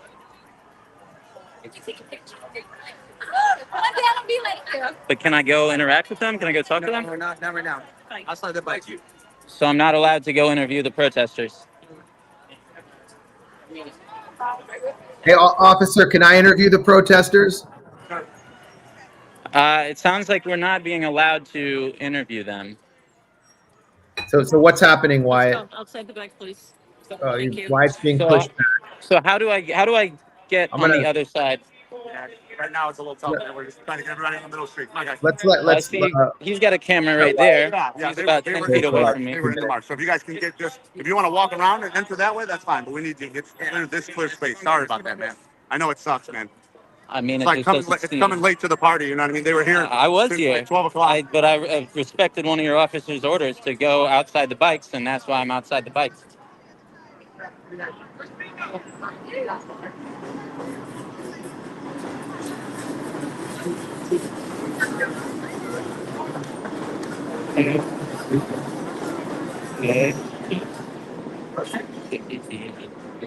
Oh yeah. What's the smell? No, that's dust. Dust? That's dust. No, that's not. Okay. Well, it seems like we made it inside the police line here.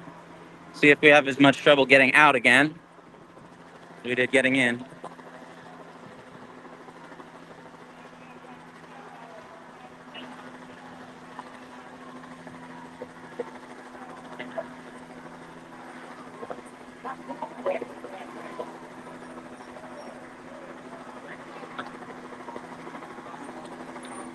March is going fairly slowly right now. Cops seem to be trying to hurry everyone up.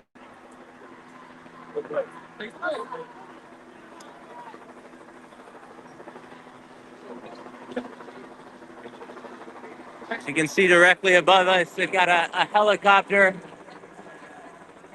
keeping an eye on things from above.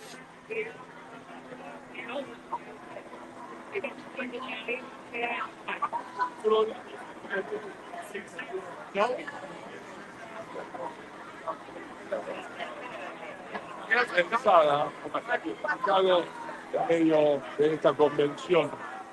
Hay un ver.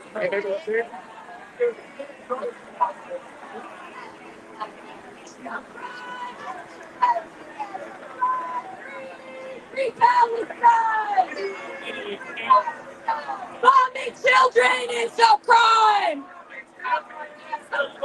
Free Palestine! From the river to the sea! Palestine is almost free! From the river to the sea! Palestine is almost free! And from the sea to the river! Palestine will live forever! And from the sea to the river! Palestine will live forever! Palestine will live forever! Palestine will live forever! Palestine will live forever! We don't want no Tuesday! We want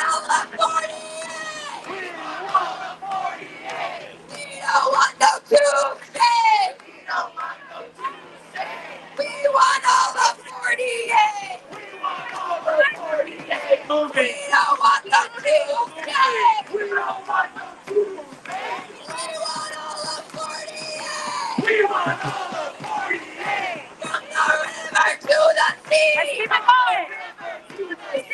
Palestine will be free. From the sea to the river. Palestine will live forever. Palestine will live forever. Genocide Joe, what do you say? Genocide Joe, what do you say? How many kids did you kill today? How many kids did you kill today? Genocide Joe. You gotta go back. You gotta go back. You gotta go back. You're not moving the ship? No, you're not moving fast enough. Not moving fast enough. That's okay. Keep going. That's okay, man.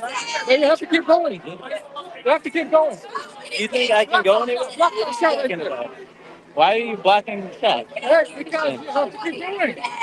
Where do you want me to go? Where do you want me to go? There's the only place. There's only 2 feet for me to go, brother. There's no place to go, man. Yes, there is. Yes, there is. Where? Where do you want me to go? And I'll go there. Yeah, just tell people in front of you to go through. How many kids did you kill today? Members of media, trust me, we want you guys to take pictures. We want you to take videos. Trust me, but please respect the march. You'll have a chance to take it. When the marshals tell you to move back, please move back. Thank you. I just feel so far away. We're here to fight. You have a lot of jacket and videos of pictures. What the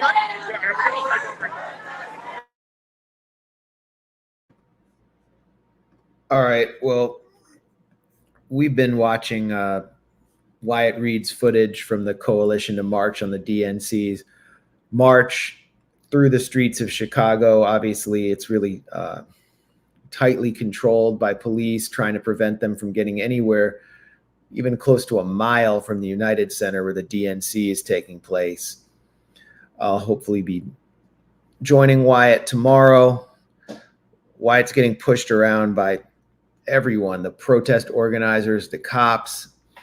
He's like a human pinball out there. So respect to Wyatt for holding it down. And we'll continue with him for as long as possible.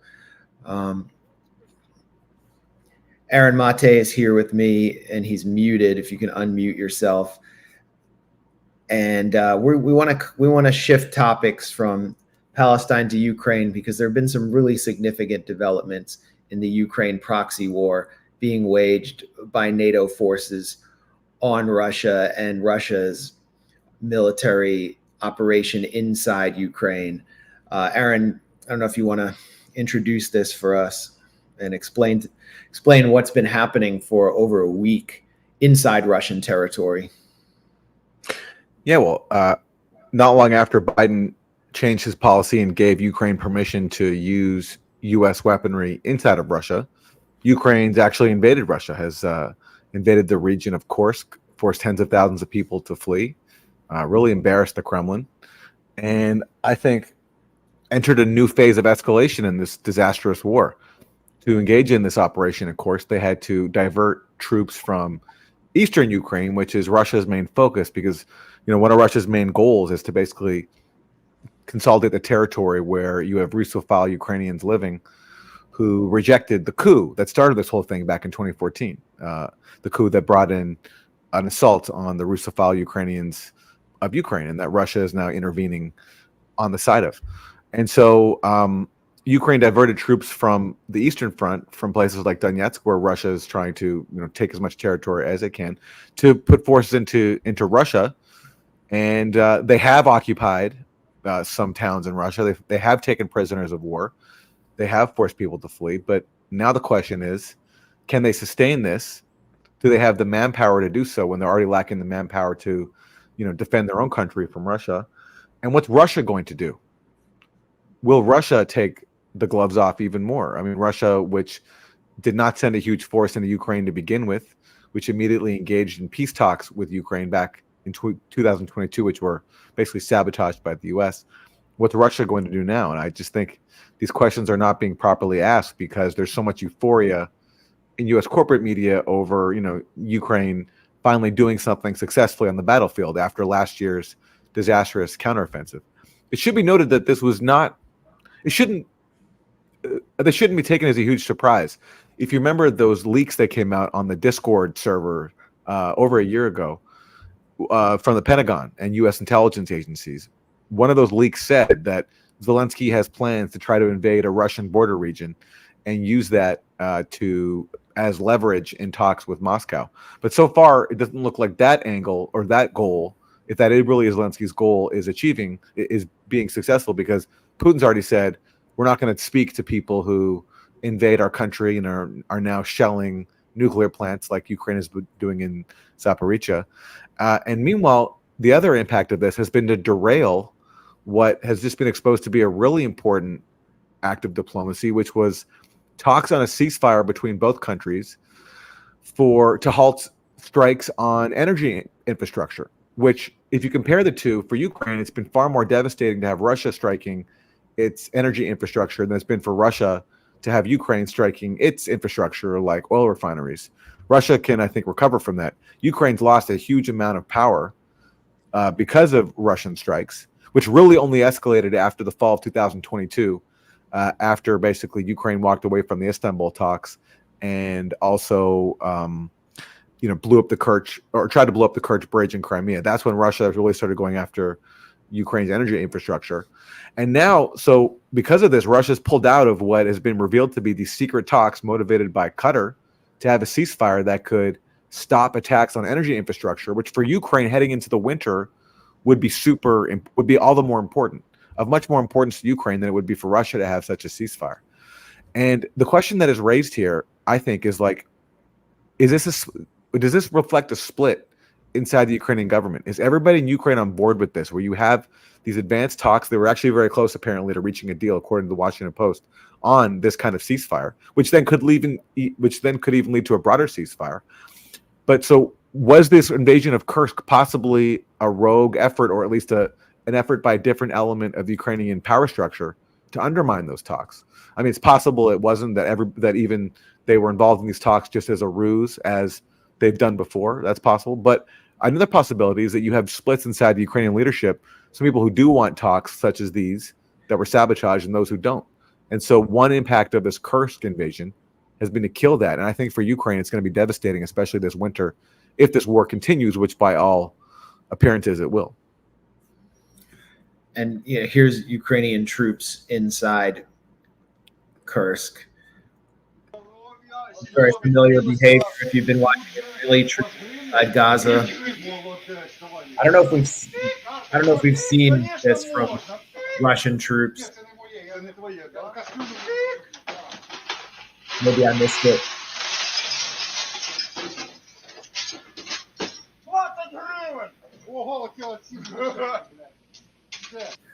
I mean, and the key thing is they're sharing it on social media. They're proudly sharing it.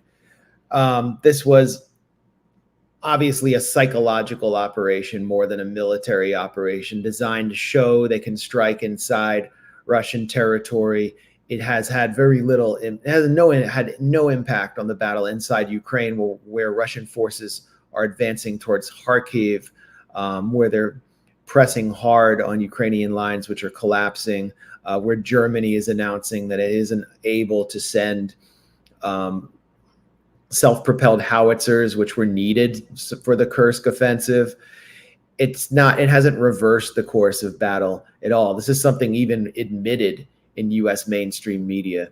So to a certain extent, with the West waiting for kind of Iranian counteroffensive, and Zelensky feeling upstaged by Israel after October 7th, I suspect part of the motivation here was to just get Ukraine back in the news, get them back to make it seem like they're on the front foot, so that they will continue to receive arms. They can continue lobbying. I also think if there's a split, it's not just in Ukrainian leadership, and we can talk about possibly coming efforts to undermine Zelensky by the U.S., but could be a split between the U.S. and the Brits. The Brits have been just so gung-ho about this war and about striking inside Russia. We covered this before with the various leaks that Kit Clarenberg reported on about integrity initiative veterans like Chris Donnelly helping to coach the Ukrainians on attacking the Kerch Bridge. And here's I think an important thread from Kit on the British role here. Kit saying he speculated earlier that Britain was behind the Kursk suicide op. And here's Times of London headline basically confirming what he said. Ukraine is invading with British tanks. What does it mean for us? London wants to keep the US in the proxy war. And according to Kit, it appears Washington has finally had enough of this. And Britain has heavily promoted its footage of its Challenger 2 tanks in Kursk in a conscious, deliberate decision made by new Prime Minister Keir Starmer and his Defense Secretary John Healey. British equipment is said to have played a central role in the, quote, counter invasion. So Britain is promoting its military hardware. And Kit is saying he's hearing London greenlit Ukraine using British equipment to strike Russia in February 2022. And we know that Boris Johnson led a campaign to pressure countries into providing Kiev with weapons to do the same. So, that's an important thread. It goes on for a while, but I think he's on to something, that this was a very British, quote unquote, counter invasion, while the US was really was invested in the Doha talks, along with a certain sector of the Ukrainian leadership. And Aaron, I'm sure you followed the Wall Street Journal's latest story about Nord Stream, which now sort of implicates Zelensky. This followed a Russian SVR intelligence bulletin stating that the US was prepared to undermine Zelensky in an information warfare campaign and prepare the groundwork for a more nationalist president like Arsen Avakov, the longtime interior minister, to come into office. So, we can put the pieces together here, but it looks like there are a lot of fractures, and the Kursk operation, whoever was behind it, is the dominant faction right now. Just about Kit's point about the British role here. I think it's important to highlight that the UK has this weird obsession with Russia, and is particularly bellicose. And they have been as Kit has exposed, they have been actively involved for a while now. For example, in plotting to blow up the Kerch Bridge in Crimea, which Kit exposed at the Grayzone. But the one area where I disagree with him is this notion that they're trying to keep Washington in the war. I don't think Washington needs to be convinced by Britain to do that. They're just as gung ho, and I think they're the ones driving the policy. I don't think Britain would do anything without ultimately U.S. approval, because I see them as a lackey, and that might reflect me and Kit's different just geographic locations. Like I'm in the U.S., he's in the U.K., so he's looking at it from a U.K. lens. But I don't think that they need to be coerced or cajoled into staying in the proxy war. They're the ones, to me, that are the primary drivers of it. And I think you made a really important point in talking about Zelensky's goal. Not about like gaining leverage in negotiations, and even though they've gotten some prisoners, and that can be used for prisoner swaps, but as the goal to just show the West, look, we're a good boy, like a good dog, and we deserve more treats, so more weapons. And if you look at the history of this proxy war, every time the Ukrainian government has rejected diplomacy and embraced bellicosity, they've been rewarded. So, when Biden came to office, one of the first things Zelensky did was he banned opposition television networks that were close to Russia. And the Biden administration cheered that and gave Zelensky a phone call that Biden had been actually holding off on as like a little treat for Zelensky, like catnip, And then after the invasion, and then right before Russia invades, Ukraine basically refuses any kind of compromise, refuses to even talk about implementing the Minsk Accords with the leaders of the Ukrainians in the east that they were supposed to make the Minsk Accords with. That was the whole point, and they refused to even talk to them. That pretty much guaranteed a Russian invasion. After the invasion, Zelensky backtracks, engages in peace talks. Then he walks away from those peace talks under US-UK pressure. And what happens the next month? So he walks away from the deal in April 2022. The next month is when Congress, at Biden's behest, approves the first I think $40 billion plus arms package, for Ukraine as a reward for his bellicosity and being on board with the U.S. goal here, which is not to defend Ukraine, but to bleed Russia. And then in the fall of 2022, so later, just a few months later, that's when General Mark Milley says, okay, Ukraine, you're in a great position now. You've just taken back the Kherson and Kharkiv. Like, you should consolidate your gains now and negotiate. That's General Mark Milley saying that of the Pentagon. But the Biden administration, Antony Blinken, Biden, Jake Sullivan, they don't want that. Zelensky goes and listens to Joe Biden and Jake Sullivan and Blinken.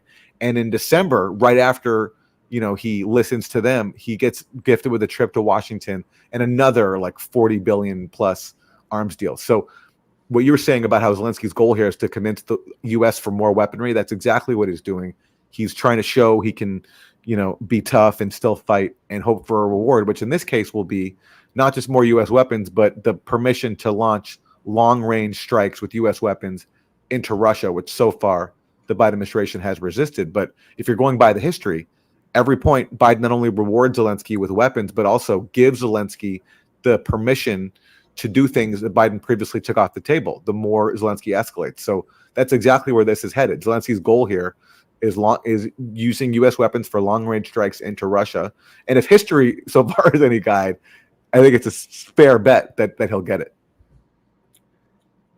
And then what happens? He wants to launch long-range strikes hitting Moscow. The Doha talks were on ending attacks on electrical infrastructure, energy infrastructure. There have been blackouts in Kiev. Russia has not demonstrated the full potential of its military power on core Ukrainian cities. And so if the U.S. signs off on that, allowing Ukraine, giving Ukraine the weapons and the GPS coordinates and satellite support through the NSA to launch these strikes in Moscow, for which Putin's already directly blaming the West and the U.S. for running this war. I think you're going to see Ukrainian society experience an unprecedented blow, and it's going to be really unfortunate. You're already seeing in Western Ukraine, nationalist areas where there are no Russian speakers, you're starting to see impromptu protests against the military police hauling men into vans. There is great discontent with this war. I think people want it to end. But you're right. The proxy warriors in Washington, as long as there's a Democratic administration, aren't going to, I don't think they need the British to pull them into continuous conflict. Negotiating and securing whatever Ukraine gained, which they now could stand to lose, what they gained in September 2022. That also ends the real project here, which is the bleeding of Russia as outlined in the 2019 RAND Court paper. What was it called? Weakening Russia. It's all right there. They're like unbalancing and destabilizing Russia or something like that. Stabilizing Russia. I mean, this is really about continuous warfare and raking in lots of profits. And Kamala, her policy is identical to Biden's policy on the Ukraine proxy war. You're going to hear a lot of tough talk from Kamala in her speech accepting the nomination on Thursday about taking the fight to Russia. I guarantee it. And also ideological talk about Russia being, I don't guarantee it, I expect it or assume that will be in her speech in the foreign policy section. And it will be framed in ideological terms, that Russia is sort of a bastion of authoritarianism, of conservatism. And that's incredibly dangerous. So here we have, kind of a suicide mission that has failed to reverse the tide of loss and destruction in Ukraine, is only escalating. Two rounds of negotiations in Doha have failed under the watch of Tony Blinken. Negotiations on ending the genocide in Gaza and negotiations on ending the proxy war in Ukraine, which, puts us on the brink of World War III. We got a live look now in Chicago as the march proceeds, ringed by Chicago police. As you can see, it's pretty large march. I've managed to get inside briefly, but it's pretty packed in there. So I'm hanging out on the outskirts here now. You guys, let me know if you want to try to speak with some of these protesters at some point. I'd be happy to go try to see what they have to say.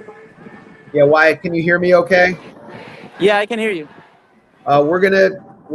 Me and Aaron are gonna close out in the next 5 minutes, and then I'm just gonna hand it over to you for as long as you want. Okay, well, we'll see how long my battery lasts. No backup batteries? On an iPhone, I guess so. Yeah, I'm happy to go and try to interview some of the people here and see what they have to say. So let me know when it's mine, and I'll take care of it. Okay, just make sure they don't use a certain 3-letter acronym for Israel lobby control over the U.S. government. I'll warn them all very carefully. All right, we're gonna come right back to you. Okay. So I don't know. Make them sign a waiver before they speak to Wyatt. You should hand them a waiver. They have to sign it. Do not use this acronym. Yeah, I think I'm sorry. If you don't get that joke, then you missed what happened on Twitter. It doesn't matter. It's just funny. Slog. Soft liberal, no, slot, soft liberal occupied Twitter. I don't know. The acronyms keep coming, but that march is looking large. I mean, that's substantial. So yeah, we'll come back to Wyatt for as long as his battery lasts. I got to drop in tomorrow and bring him a backup battery. Not something you normally expect a protest live streamer to carry. Anyway, yeah, can we do like 3 to 5 minutes of Venezuela before we go? All right, so the opposition leader, de facto opposition leader in Venezuela, Maria Corina Machado, who ran for president behind the elderly figure of Edmundo Gonzalez, held a rally on Saturday in Caracas. And by all accounts, it was kind of a flop. She's protesting what she and her followers see as a stolen U.S. election or a rigged election. And this is Venezuela Analysis, which is an independent Chavista outlet.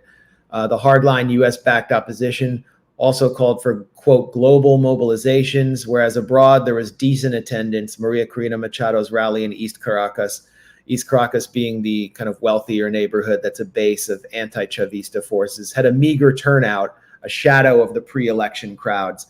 Actual former candidate Edmundo Gonzalez did not even attend the rally. So it seems to be fizzling out there. The Carter Center has said the elections were rigged. I believe Colombia and Mexico, the Puebla group, left-wing ruled countries, have called for new elections. The Venezuelan government has not released, as far as I know, its election data, as the Central Election Council did in 2013 when the U.S.-backed Venezuelan opposition challenged the totals then, and it demonstrated by releasing the data that they were wrong and pretty much stopped them in their tracks. So, you kind of expect protests to continue. But I just wanted to discuss one aspect of the Maria Corina Machado campaign, and that's not very well understood, which is that it's not just a political campaign, and it really connects to the thesis of Anya Parampil's book, Corporate Coup, which is that it's kind of a business campaign. And this is about looting Venezuela. So I know Venezuelans who supported Hugo Chavez and voted for Maria Corina Machado just because they've been living under sanctions. And some of them have already left Venezuela. They've been living under sanctions imposed by the US.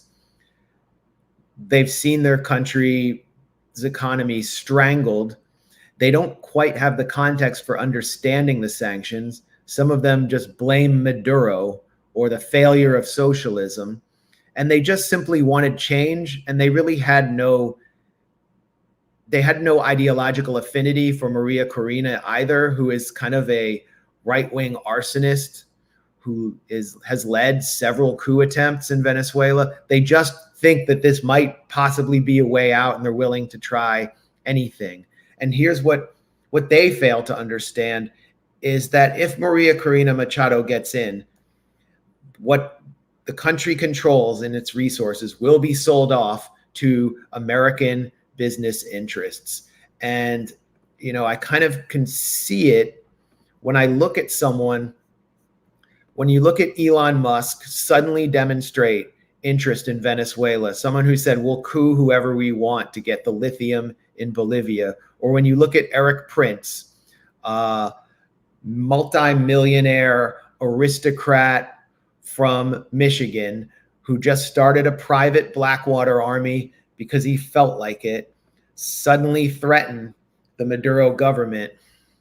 Peace be with you in Venezuela. To those in the security forces, choose the side of freedom, not the side of socialist gangsters. We are watching and justice will be done.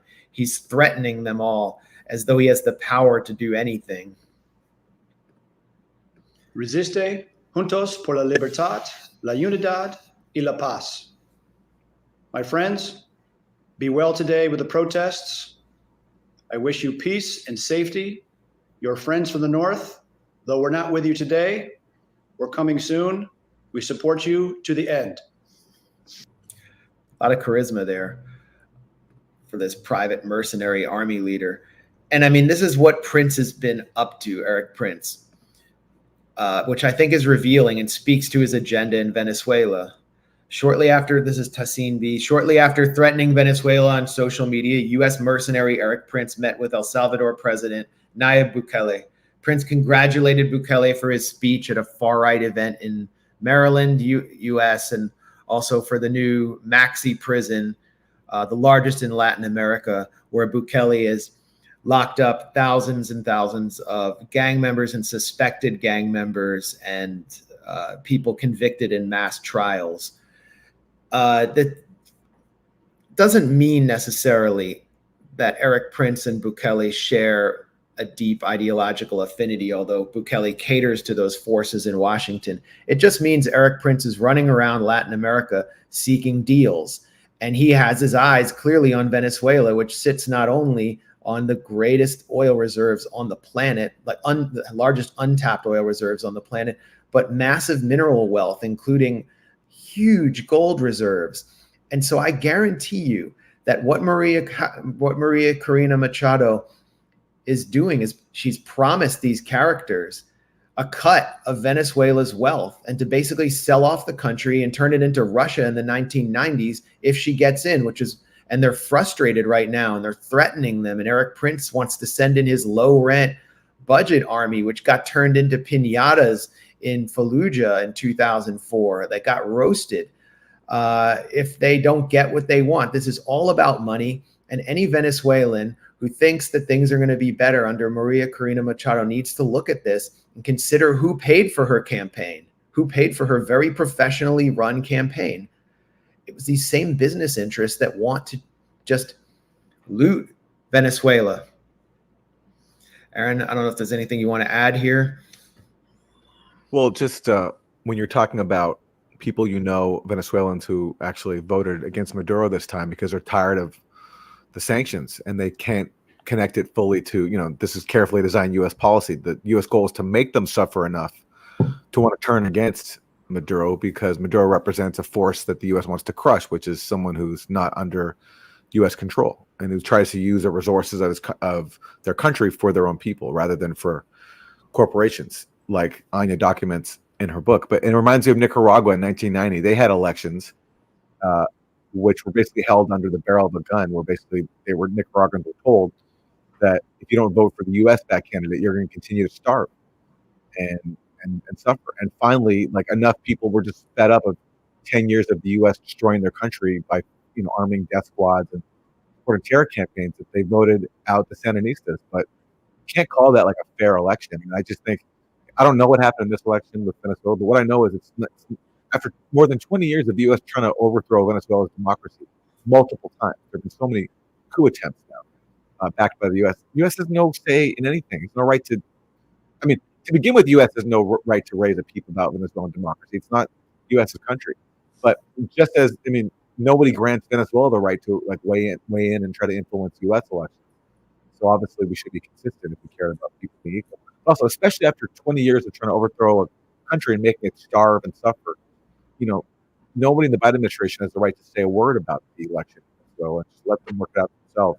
And the best way to do it would be to lift the sanctions and let people, live under, normal conditions, and then you can see who they want to have in power or not. But deliberately creating a crisis, destroying an economy, as U.S. officials admit to, there's nothing to do with, obviously, it goes without saying, with respecting Venezuelan democracy and caring about its people. Great point about the 1990 election in Nicaragua. It's a really good parallel to what just took place. People in Nicaragua, first of all, the Sandinistas agreed to elections as part of a peace process to end the U.S. campaign of terror on their country, the Contra Terror campaign. And then what Nicaraguans did was voted to end sanctions. The U.S. said, we will stop strangling your country if you vote for Violeta Chamorro. The National Endowment for Democracy contributed millions of dollars to not only back Chamorro, but to run a propaganda campaign through outlets like La Prensa. And for the next 16 years, Nicaragua suffered through the neoliberal period, as they call it. I saw the country at the tail end of the neoliberal period, and it was in shambles. And that's why Daniel Ortega and the Sandinistas came back into power in 2006, was people wanted social investment. They wanted economic development, which they'd never had. And I saw areas that had not had roads built and didn't have electricity but to 4 hours a day suddenly get 24-hour electricity and roads. It happened in a matter of a few years, partly thanks to the ALBA alliance with Venezuela, funded by Venezuela's oil money and cooperation. So that's, Venezuela's in many ways at a 1990s moment, but in a shifting international sphere. We're not in 1990 anymore at the high point of U.S. unipolar power. And so they're going to be turning to Russia and China for development if the U.S. sanctions them. China also, we're watching the protest in Chicago against the Democratic National Convention's pro-genocide policy in Gaza. China is seeking to move in as an honest broker, a peace negotiator, and has hosted officials from Hamas, as has Russia. While the U.S. pushes this regime change policy in Gaza, which necessitated a siege and set the stage for genocide. So I think we are witnessing history. It's not it's not a 1968 moment. There may be an attempt to launch a new Cold War in Washington, but the dynamics are much different. And I think that the bloc that the U.S. is competing with is much different than the Warsaw Pact or Eastern Bloc today, and has learned a lot of important historical lessons. We're going to continue following this. I'm going to be in Chicago, hopefully tomorrow. Looks like a nice day here for planes to take off. And Wyatt's on the ground right now. We have Wyatt Reed on the ground there. Aaron, anything else you want to add before we hand the mic to Wyatt? Not to revisit the little debate we had, maybe for the first time a debate on the Grayzone, but about the issue of Noor Erakott's proposal for the Green Party. But I just want to make one point. If Biden was the nominee, I wouldn't support that proposal because I agree with you that there has to be a price to pay for Biden. But because this is not Biden, that's why I think it's legitimate to have a demand like that. If it was Biden again, I would not support it. I just wanted to clarify. I want to make that point before that I forgot to. Okay, well, clarification and just clarification noted. I just don't want to go back down that route. A lot of people, by the way, A lot of people, by the way, have been bringing up that Judge Napolitano suffered some kind of YouTube penalty. Just quick clarification there. It looks like because of the YouTube censors, they received 1 week suspension, but Judge Napolitano will be back. And then it was an absurd censorship meted out to them, or censorship penalty meted out to them for, speech code violations on Ukraine, I think, during an interview with Pepe Escobar.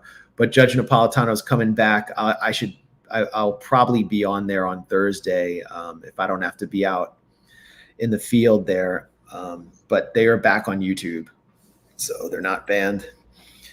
And Aaron will be back there too, I'm sure. Yeah. All right. Well, should we hand it off to Wyatt? Yeah, let's do it. So stay with us here for live coverage from the coalition to march on the DNC's march proceeding through the streets of Chicago with Wyatt Reed. Thanks a lot for joining us, Aaron. And, like this stream, subscribe to the Grayzone, support us any way you can. I mean, your support is why Wyatt's able to be in Chicago. It's why we've been able to expose the National Endowment for Democracy. It's why we've been able to expose the British intelligence-backed Balkan Research Network, which is the feature of a really important expose by Kit Clarenberg. We have a lot more coming on the site. So thank you all for being with us. We have a really strong audience right now. We're going to hand it over to Wyatt for as long as his battery lasts. Wyatt, can you hear us? Yeah, I can hear you. All right, we're handing it over to you. And just let us know when. All right, sounds good. All right, peace, everybody.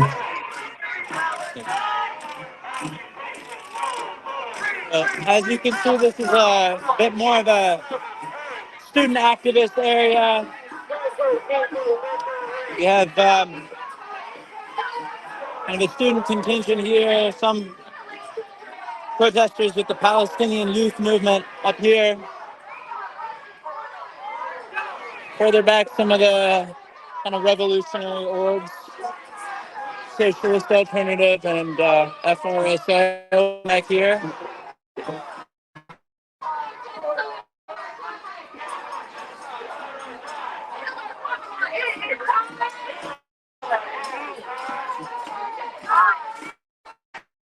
Like Puerto Rican nationalist contingent. 1, 2, 3, 4. From the DSA.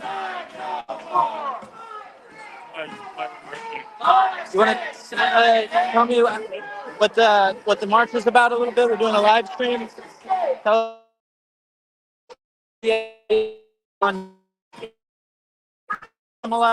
on the genocide. For a comment. Cool.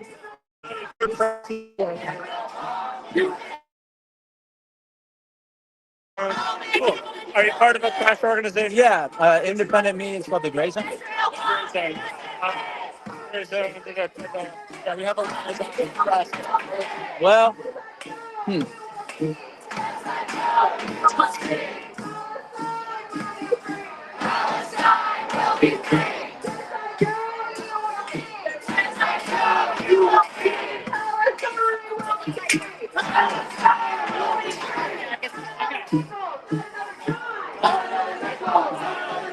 yeah, they are kind of iffy, but you can tell already. Okay.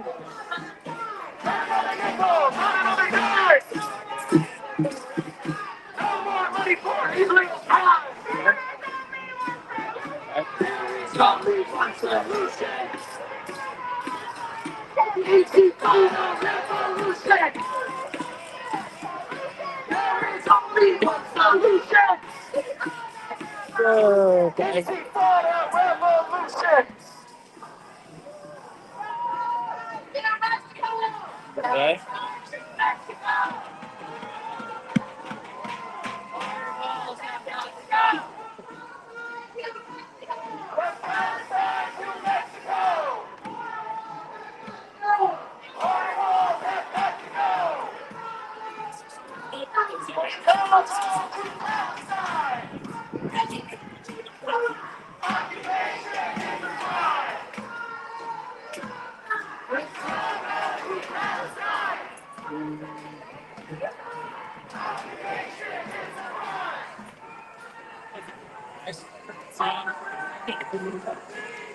Looks like we have finally reached the end of the rally.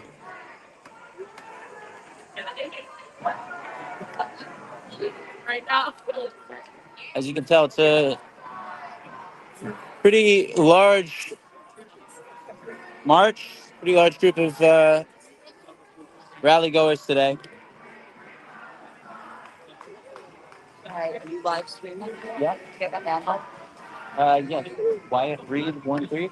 Wyatt Reed 13. Cool. Thank you. On platform. This is on YouTube and Twitter. Okay.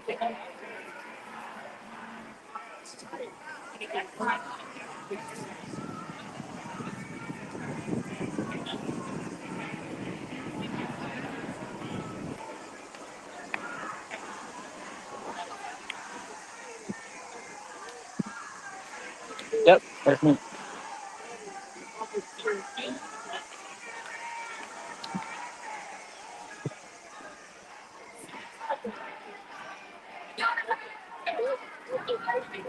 So we'll have to catch up to the rest of the rally here. Got to the tail end here.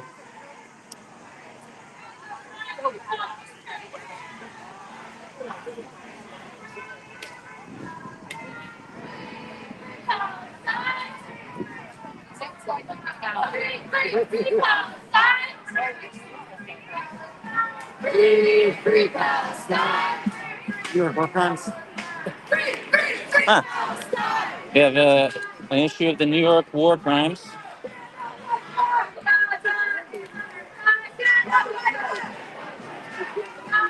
Seems more factually based. They need to clear out their editorial room and replace them with you guys.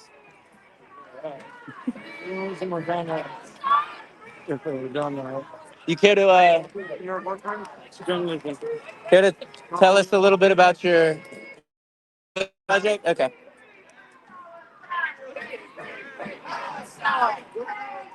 What do you say? How many people did you kill today? How many kids did you kill today? Hey Joe, what do you say? Hey Joe, what do you say? How many kids did you kill today? How many kids did you kill today? Joe Biden, you can't hide. Joe Biden, you can't hide. We charge you with genocide. We charge you with genocide. Joe Biden, you can't hide.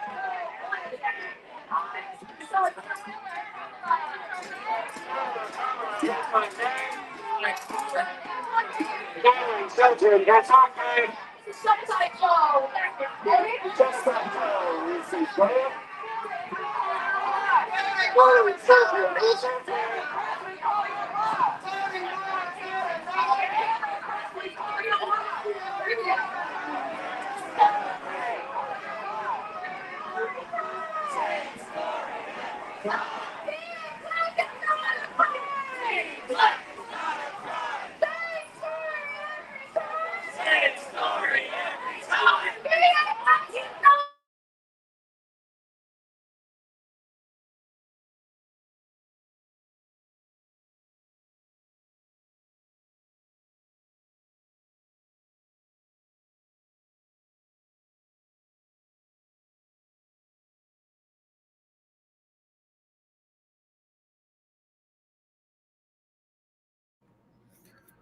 Well, it looks like we've lost Wyatt Reed.